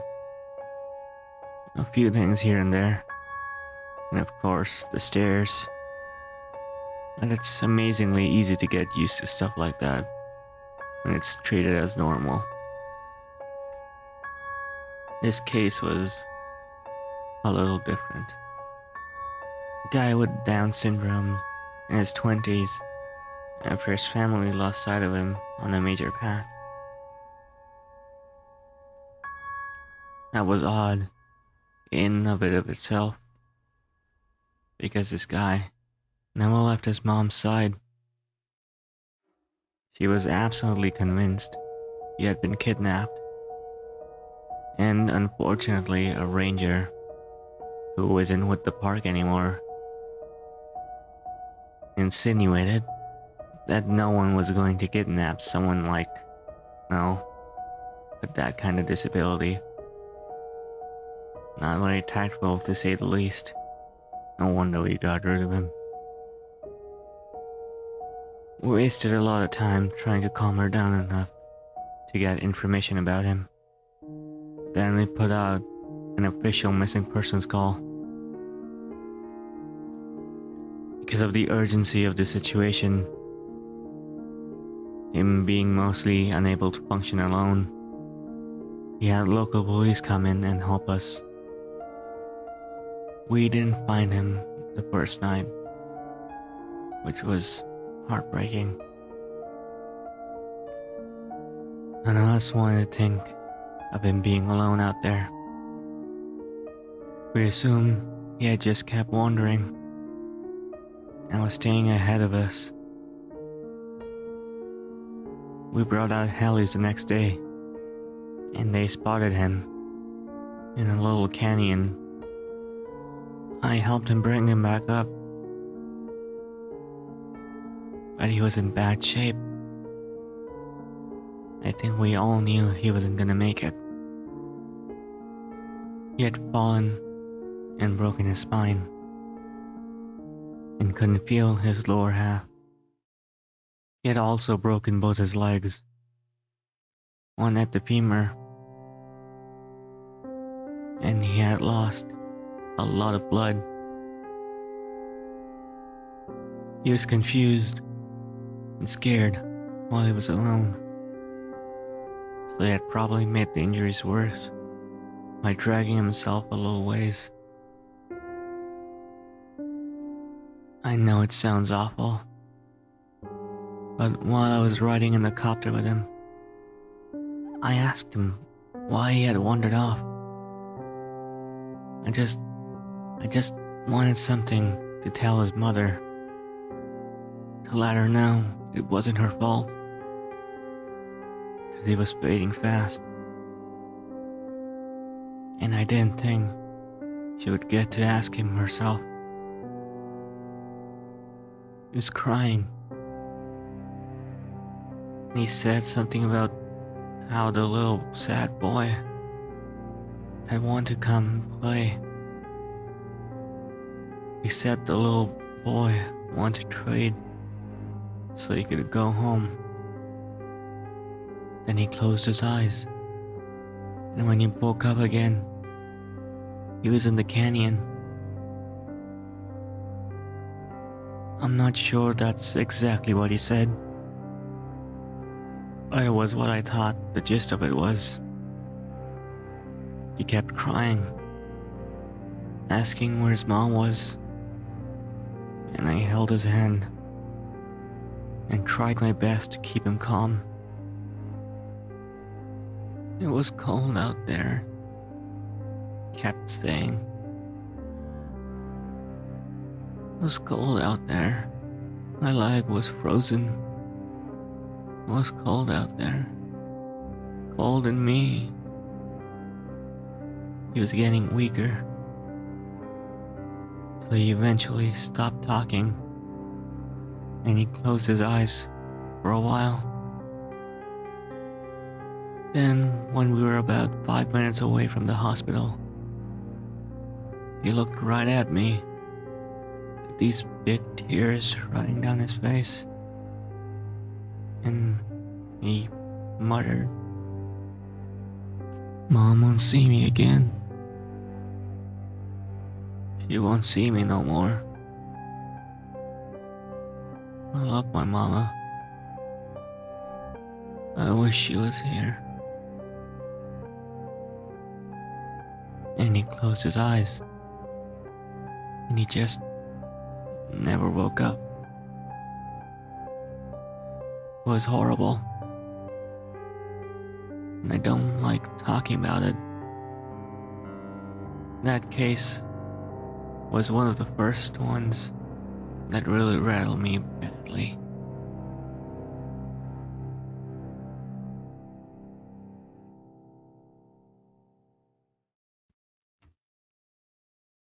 Because of how badly it affected me, I reached out to a senior ranger who ended up helping me through it. As time went on, and we got to know each other better, he ended up sharing one of his own stories with me. It was disturbing, but it helped to know that I wasn't the only one affected by things going out here. I think this happened before you got here, because I think if it happened while you were here, you would have remembered it. I know it didn't end up in the news for some reason. I think most people who have been here long enough know about it. The park sold off a portion of the land to a logging company, and it was a really controversial thing to do. But it wasn't a large plot of land or something. And it was right after the recession, so we needed the cash bad.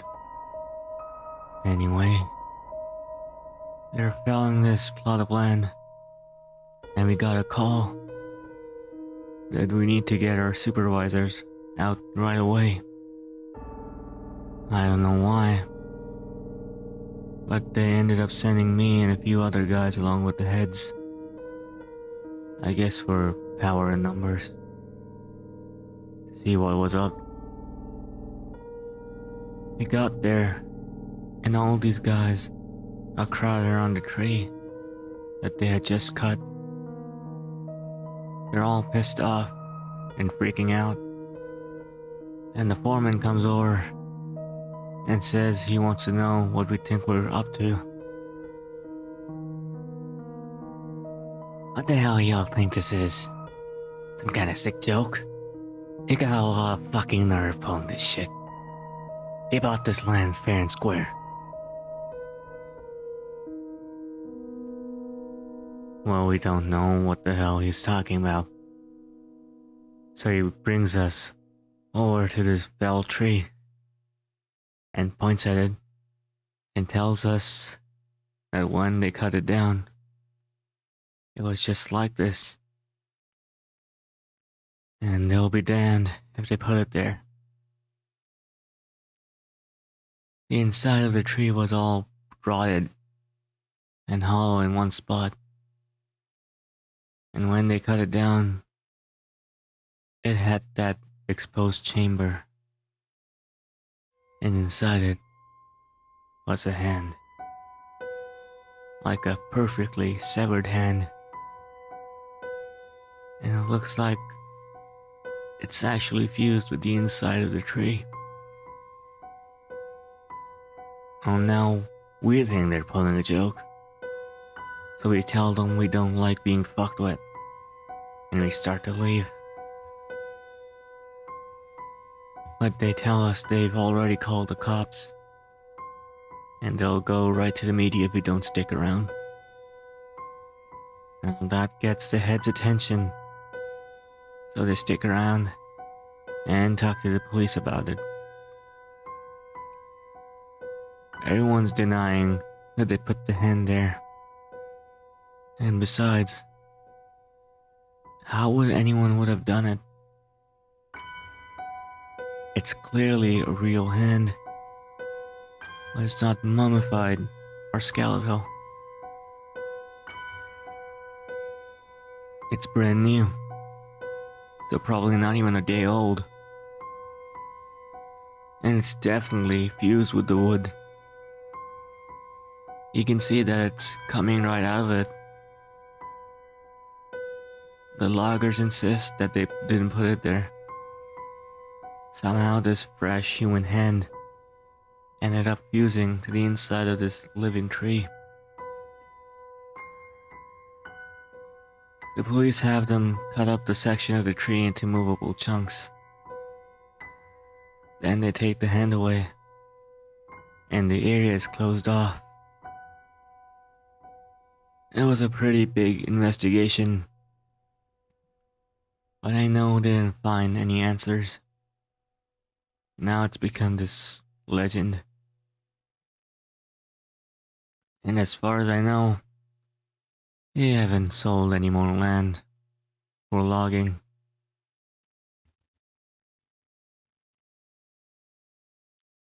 As you all know, I went to a training seminar recently and heard some amazing and horrible things there. One of the guys I talked to while I was there told me a story when we were all around the campfire one night. We were both pretty drunk. You'll see a pattern here. And we're swapping stories. He told me this one. So me and another guy were out on a field search because some campers reported some screaming at night. So we head out there to look for whatever fucking mountain lion has wandered into the area. And I'm pissed. We had 3 of them show up in the camping area that year alone. And I'm getting tired as hell of constantly having to deal with them. Plus, I just don't like them anyway. They're a pain in the ass and they're loud as hell. And they scare the shit out of me. Fucking cats. I'm groaning about it to this guy. And he thinks I'm a real fucking riot. We're seeing all these broken branches. And what looks like a den. We're pretty sure where you know this thing is. I call in, and they tell me to confirm if possible. Which, you know, just means they want you to step into a big pile of shit and use it as proof. I'm not seeing any though. So I basically tell them to shove it. I'm done. We know that damn thing's out here, somewhere. Even if I'm not stepping in its shit or inside its mouth or whatever. The guy I'm with wanders off to take a piss or whatever. I stay behind, watching this little burrow under a tree to see if it's a fox or something. Mainly because I like foxes. They're cute as all. Anyway, I'm watching this tree, and I start hearing branches cracking. and it's coming from the direction my partner went opposite of. I've got my pistol, but you and I know that's not gonna do shit against a cat. I cock it and holler for my partner to get his dumbass back. But he's too far away, and he can't hear me. I stand up and get my sights on where this thing is coming from. And I shit you not, man, I just about pissed myself. This guy's coming towards me, and he's backflipping to the fucking woods. Like, instead of walking, he's doing these crazy fucking backflips. Swear to God, he cleared every fucking log and bush in its way. It was like he knew right where he was going. I yell at this guy to stop right where he is. I am pointing a gun right at him, but he keeps coming. I just kinda lost it. I shot at the ground in front of him, and what a dumb fucking thing to do. But I didn't want this guy anywhere near me. When I fired, he was about 50 yards away from me. And as soon as the gun goes off, he whirls around and goes off backflipping to the woods. My partner hears my gun go off and runs and asks what's up. Tell him there's some fucking weirdo out here, hopped up on God knows what, and we need to get the hell out of Dodge. I let the cops know what happened, and I didn't get in trouble for firing, so that's good. But man, I don't know what that motherfucker was on, but I've never seen anything like that before. It was absolutely butt-fuck crazy. I think we can all agree there's stuff going on out here in the woods. And while I'm not going to spout off about what it could be, or offer any theories, what I want people to take away from all of this is that it's so important to be safe when you're out here. I know a lot of you think you're invincible, but the fact is that you can die out here, or be hurt, or go missing. And it's easier than you would ever imagine. I apologize for this relatively short update. I will do my best to continue this series as soon as possible. Thanks for all your continuing support. It really means the world to me.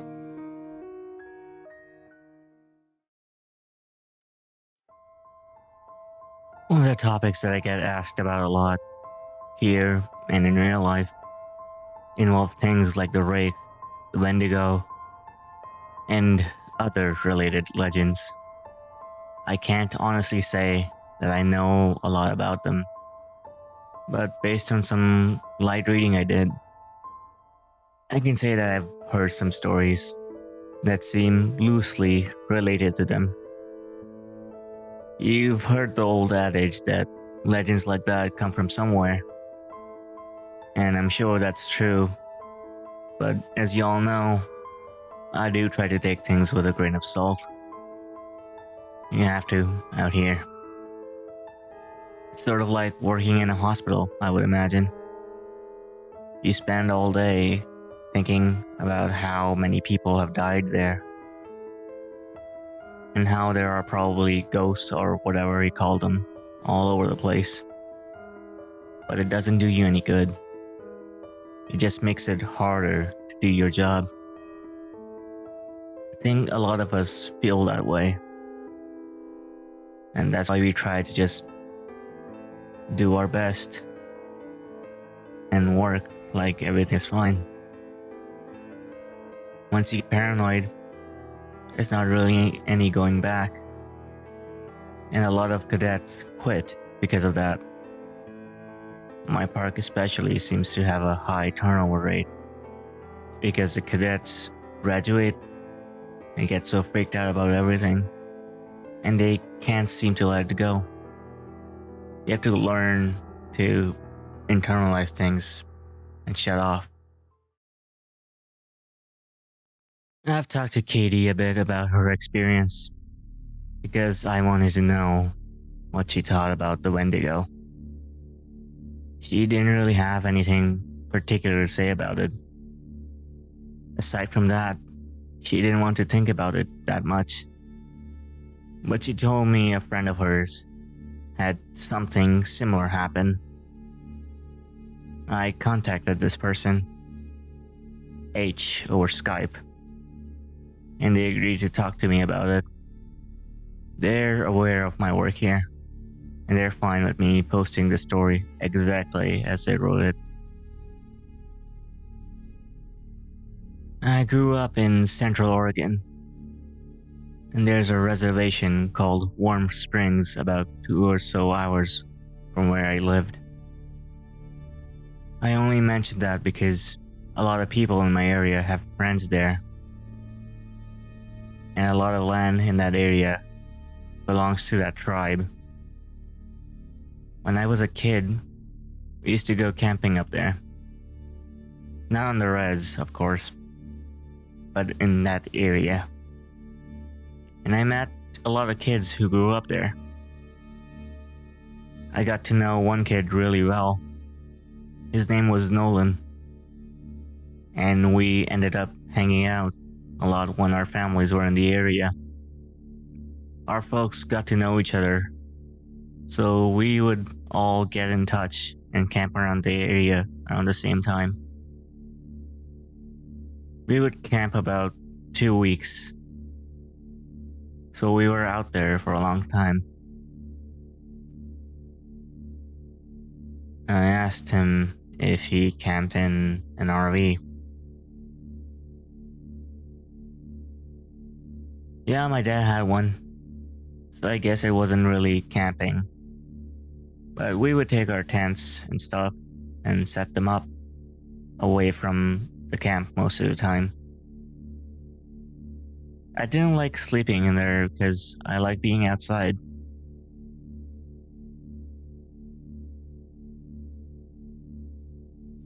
So anyway, one year, Noel and I were out there.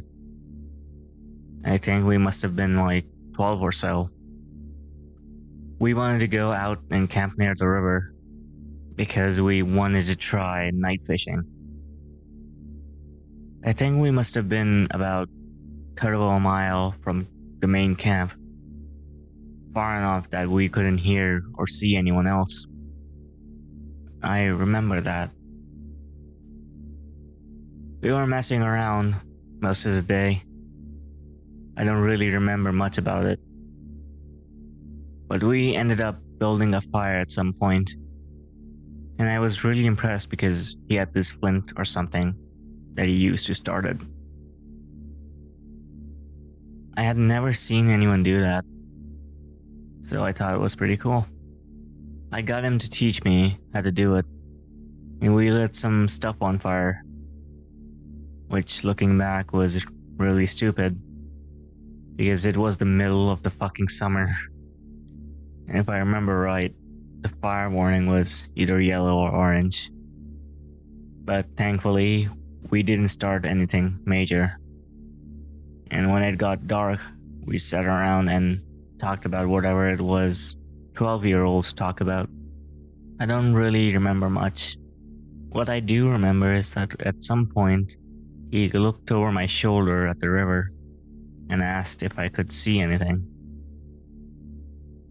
The way our camp was set up, we were about 10 feet from the river, and we were at the widest point. So it was probably around 20 feet to the other bank. It gets hot up in the summer, but the water is still cold, which is important. I look over my shoulder and I could see something wading into the river on the other side. From where we were, it looked like a deer, but we couldn't tell because of the fire. I got up to look closer and I saw a pair of antlers, so I figured it was a buck. But I thought it was weird that it was wading into the water, and it was definitely heading for us. And I asked Nolan what he thought we should do. He's looking at the fire with this weird expression, and he tells me to sit down and shut up. So I do. I had never seen him act this way before. He's whispering at me to ignore it and to just keep talking like we were. But I couldn't think of anything to say. He was saying something about an episode of some show, but I could hear the deer coming through the water, so I wasn't really paying any attention. And I kept trying to see over his shoulder, but every time I did, he sort of hit me on the arm and made me look at him. I wasn't really scared. I remember I was just confused, you know? But then I hear the deer come out of the water, and I could kind of make out what it looked like. And I realized it wasn't a deer, because whatever it was walking on two legs. I started to get up. I was super freaked out, but Nolan just yanked me back down and talked louder about this TV show. I could tell he was just as scared as I was, probably even more. He leaned in and poked the fire with a stick, and he whispered that whatever I do, I can't speak to it. I could see it come closer, and it stood right behind Nolan's back. I was about ready to pee my pants, and I think I would have probably ran if I had been alone. But I didn't want to leave Nolan, so I kept sitting still and sneaking glances at it. It wasn't that tall, but the way it carried itself was just wrong. Like its center of balance was all screwed up. I can't really describe it, but it was kind of like, kept shifting too far forward. It just stood there behind Nolan for a long time. And eventually Nolan ran out of things to say, and we just kind of sat there for a second. The fire was making noise. I thought I could hear the thing talking in a really, really low voice. I couldn't hear what it was saying, and I leaned forward a little bit, and it leaned forward too. I couldn't see its face, but I saw its eyes. They were cloudy and milky. If you want to know what they look like, find that scene from The Lord of the Rings where Frodo falls into that lake and all the dead people are floating towards him. That's what its eyes looked like. So all I saw were those two white eyes floating above Nolan's head, and that really wake shape of the antlers coming out of its head. I don't know what my face looked like, but at exactly the same time, Nolan and I fucking booked it out of there.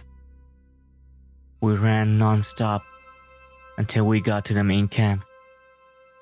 We both stopped once we were in front of my dad's RV, and we couldn't see anything chasing us. So we stood there and caught our breath. I asked him what that thing was, but he said he didn't know. He said his grandpa only warned him that if anything ever came up to him when he was out in the desert, he was never, ever supposed to talk to it or listen to anything it had to say. I wanted to know if he had heard it talking too, and he said the only thing he had been able to understand was help you. I think we ended up sleeping in the RV with my parents. And the next night, we went back out and didn't see anything. That does remind me in a lot of ways of the Wendigo legend. There's a phrase used to describe it that I think fits perfectly, which is that the Wendigo is the spirit of the lonely places. When I'm out in the wilds, where I know there's no one around me for miles and miles, I get this weird feeling that I can't really explain. I don't know if it happens to anyone else, but it's this desire to consume. It's not like I crave anything in particular, but more of this weird, distracting hunger that comes from every part of my gut. I also wanted to find out more about the faceless man if I was able to, and I found a few similar things. I asked around my circle of friends, and one of them said when he was out doing repairs at the park in his area, he saw something kind of like that. We were having dinner in town, 5 of us, including myself. This guy, he was repainting an information booth and heard a man ask him for directions to the nearest campsite. He didn't turn around because he was on a ladder, but he informed the man that there weren't any campsites nearby, but that if he headed down the road about 4 miles, he would find one at another park. He asked if he could be any other help, but the man said no and thanked him. My friend kept painting, but he was listening and never heard the man leave. The second he came up to me and talked to me, the hairs on my neck stood up. Wasn't sure why. I just had this really uneasy feeling about this whole thing. I wanted to finish the painting and get out of there. I figured maybe part of it was that I couldn't turn around to look at it, but just something felt off. There was also this weird smell floating around even before the guy talked to me. Sounds disgusting, but it smells like old period blood. I had looked around to see what was causing it, but I didn't find anything. So I waited for the guy to walk away, but I didn't hear him leave, which made me think he was just standing there and watching me. So I asked again if I could do anything for him, and he didn't answer.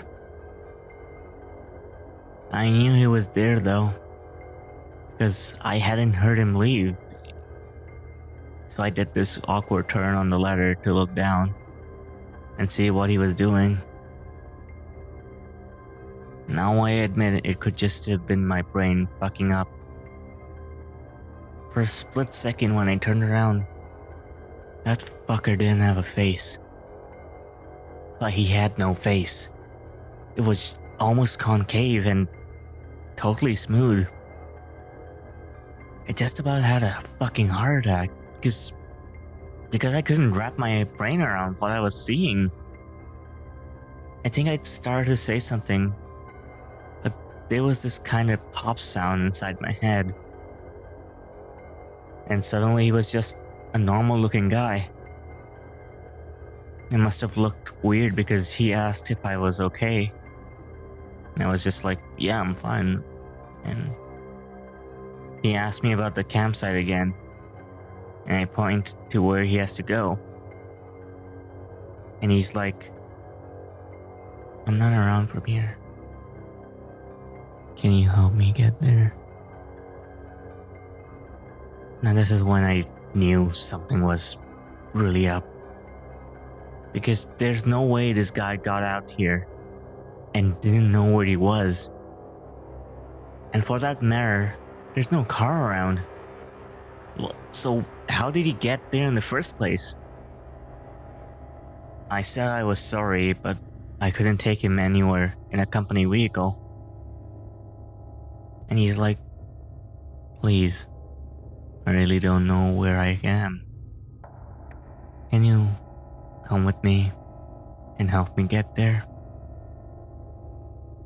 So now I'm seriously weirded out, and I start wondering if this is some kind of ambush or whatever. I told him I could call him a taxi and take him where he wants to go. And I pull out my phone, and he just goes, no, and walks away really quickly. But he doesn't walk out of the park. He walks back into the fucking trees. I got right into my truck and just got out of there. Fuck the paint or whatever. I looked in my mirror to see where he was as I was leaving. And he was standing right at the tree line again. I didn't know how he got there so fast. But this time, I know that fucker didn't have a face. He was just watching me leave. And right before I turned the corner, he took a big step into the woods and kinda dissolved. I guess maybe it was just so dark he blended in.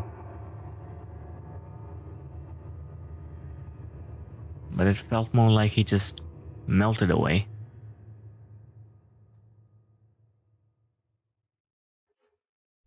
Interestingly, right after this guy finished his story, someone else piped up with another one, but with a slightly different twist.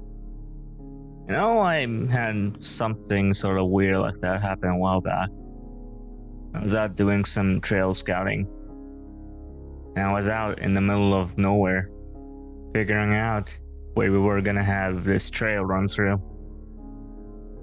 I hadn't seen anyone else for probably a good 2 hours or so. So I wasn't really paying attention to where I was going. I was just looking at the ground for the most part. Then, out of nowhere, I crested this little hill and almost ran into this guy. He was older, probably in his 60s, and I started to apologize to him for running into him.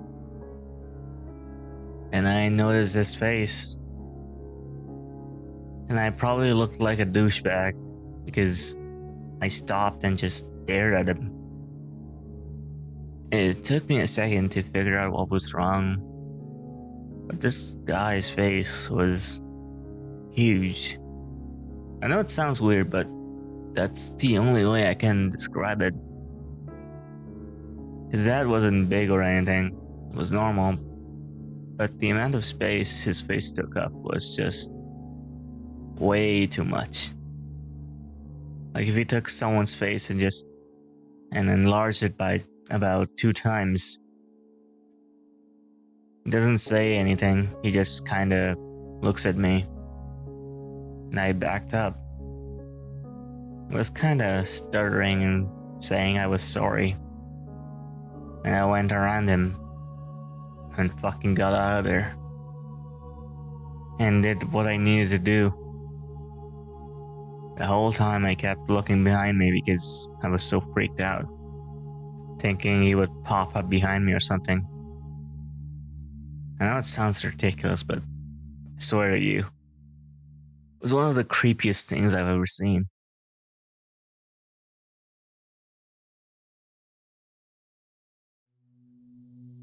I switched the topic to the stairs a little later, and there was a definite shift in enthusiasm.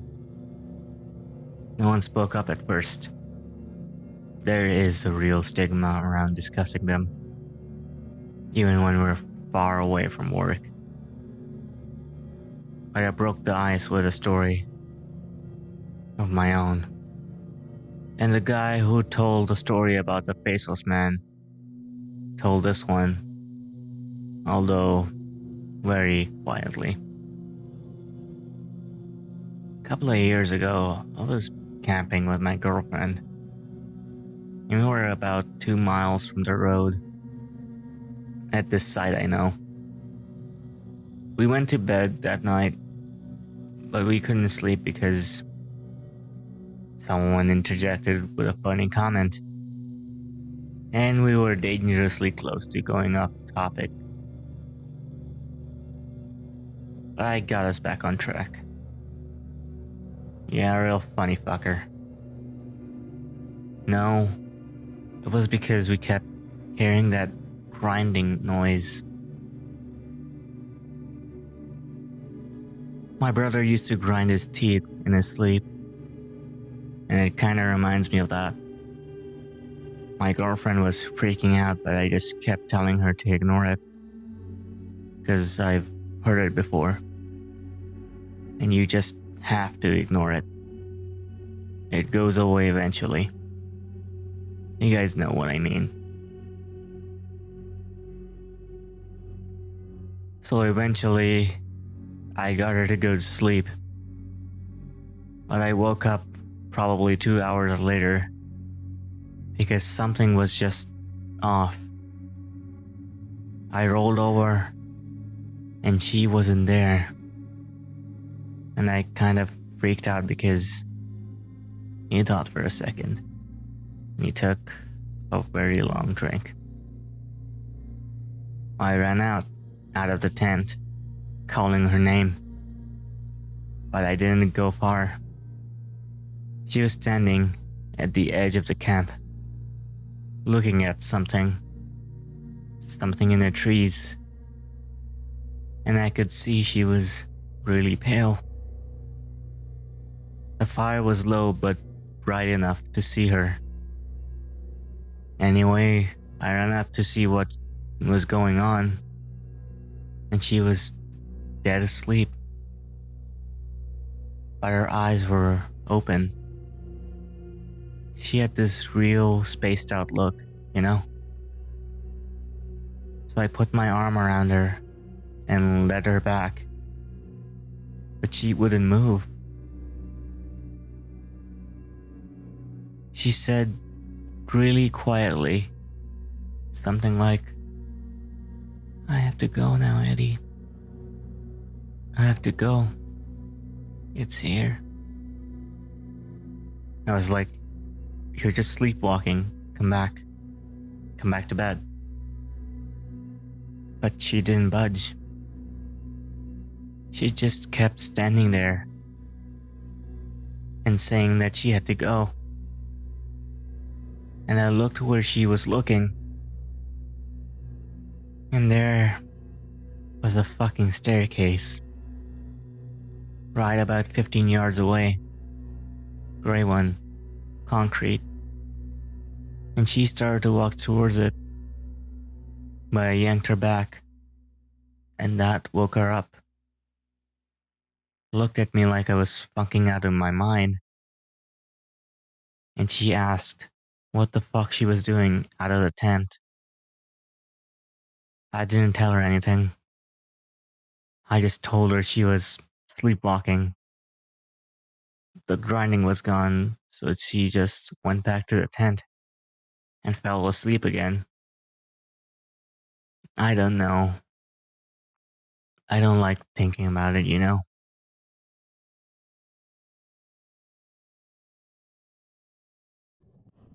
You guys remember that kid? I can't remember what it was. Some kind of disability? Not Downs, but something like it. Someone else brought up. A week after he went missing. And it was fucked up beyond belief. I mean, you have to take it with a grain of salt because who knows what that kid actually thinks is real. But some of the stuff, I don't think he could have made it up. Like what? Well, first of all, he talked about the stairs. He said he had been watching his dad build a fire, and the stairs came up to him. And he had to go up them or something bad would happen. The cops couldn't really understand what he was talking about after that. Because he kept saying, like the campfire, like the campfire, like the campfire, over and over again. He kept mentioning sounds, but he couldn't say what sounds. Just that it was loud, and he covered his ears so he couldn't hear them. But the thing I remember most is that they asked him where exactly he had gone. And he just said he was right there. He kept pointing at himself. And they said they thought that he meant he never left. He said he wasn't scared because the stairs were there. And he said they talked to him, but not like people talk. Like I said, it was really convoluted and hard to understand. And I have a feeling the cops didn't take most of it down. They ended up just saying that the kid had some kind of amnesia or fugue, and that they didn't think foul play was involved. Doesn't really explain why he came back a week later, perfectly fine, without a speck of dirt on him, and well fed. But hey, what the cop says goes. There's still a lot of questions I want to answer. I'll continue to ask around and find out whatever I can. The next update should be soon. Thanks for being so patient.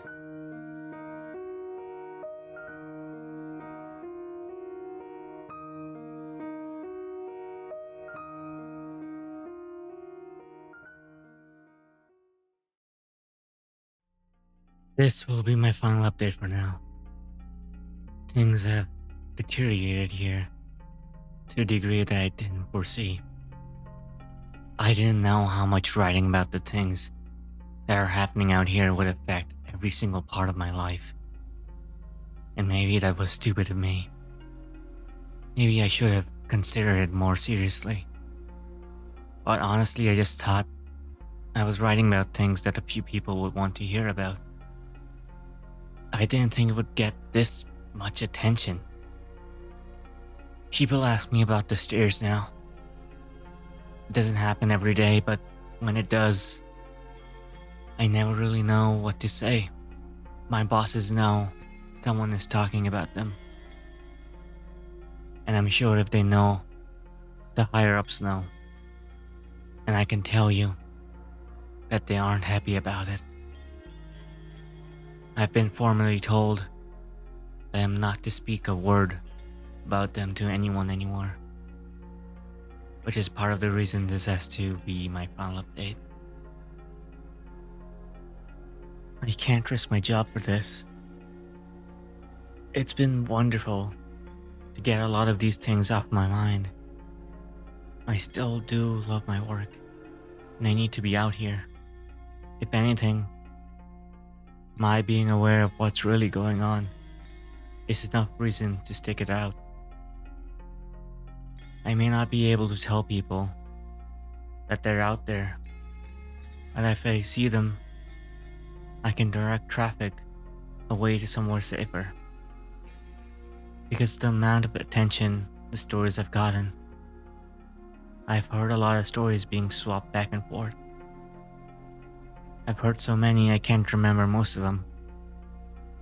The ones I do remember are the ones that I wish I could forget. One story that's made the rounds here was about a young woman who disappeared upstate. Initially, everyone assumed she was a runaway. She didn't come from a great home life, but it wasn't really any kind of surprise that she would choose to cut and run. People started coming forward, saying that they've seen her around the park shortly before she vanished. So some of the rangers in the area were sent out to make sure she hadn't hung herself or something on any of the back trails. It took them a while, but they did find her. Well, not all of her, just her tongue and the quarter of her lower jaw. Very clean cuts, from what I've been told. They never found the rest of her. So many stories about children, so many of them going missing and turning up in caves, wedged in between impossibly tight spaces. Some of them found on mountain peaks, or at the bottom of sheer gullies, missing shoes, missing socks, are found with both in perfect condition, despite them being miles and miles away from where they vanished. So many stories of black-eyed people wandering around the woods, calling out in the night, mimicking the sound of running water or a bobcat screaming. One man in particular goes to every news station he thinks will listen to him and tells them the same story. He was hunting deer, had camped out in a very remote area, and woke up because something was scraping against his tent. He thought it was a raccoon or a fox until the thing pressed his face against the door of his tent, at which point he could very clearly make out a human nose and mouth. He kicked at it, but it leaped back and was gone by the time he opened the tent flap. Gun at his side, he fired 2 warning shots, and when the sound had faded, he heard a snap behind him. A man was standing at the edge of the campsite. This man was not wearing any clothing, but he also didn't possess any kind of human flesh. As his hunter described it, the man was made out of some kind of amalgamation of raw meat and hair, as if someone had scooped up roadkill and molded it into the vague shape of a man. The face was lumpy and only a rough approximation of a human face. The thing opened its lopsided mouth, and from it came the sound of the gun the hunter had fired. It did this twice. before mimicking the sound of the tent zipper and fleeing into the night.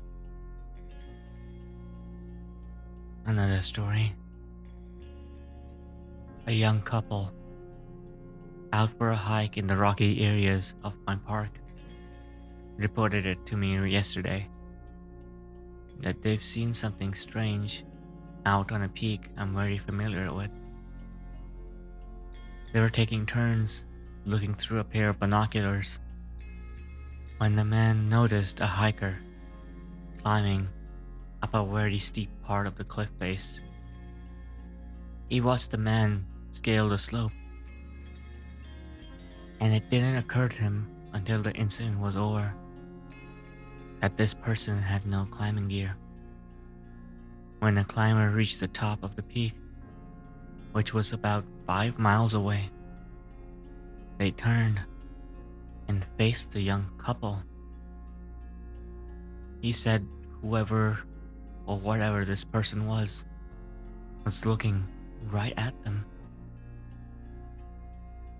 The climber waved in an exaggerated manner before snapping in half at the waist sideways and leaping off the peak.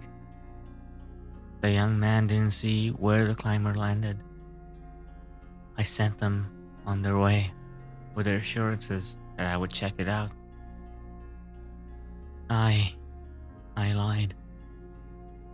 I won't be turning in a report because there are 10 other exactly like it. The climber is well known in that area. I don't question it anymore. There are so many things I won't ever be able to understand about my job, and it would take me years to relate all of the things I've heard in the last few months. When I feel like my job isn't in jeopardy, I will come back. It may be in a different format, but I will come back. Thank you. Thank you all for sticking by my side and enjoying the things I've talked about. If you go out into the woods, I encourage you to be safe. Bring water, bring food, survival equipment. Let people know where you're going and when you'll be back. Don't go on uncharted paths unless you know exactly what you're doing. And above all, don't touch them. Don't look at them. And most of all, don't go up them.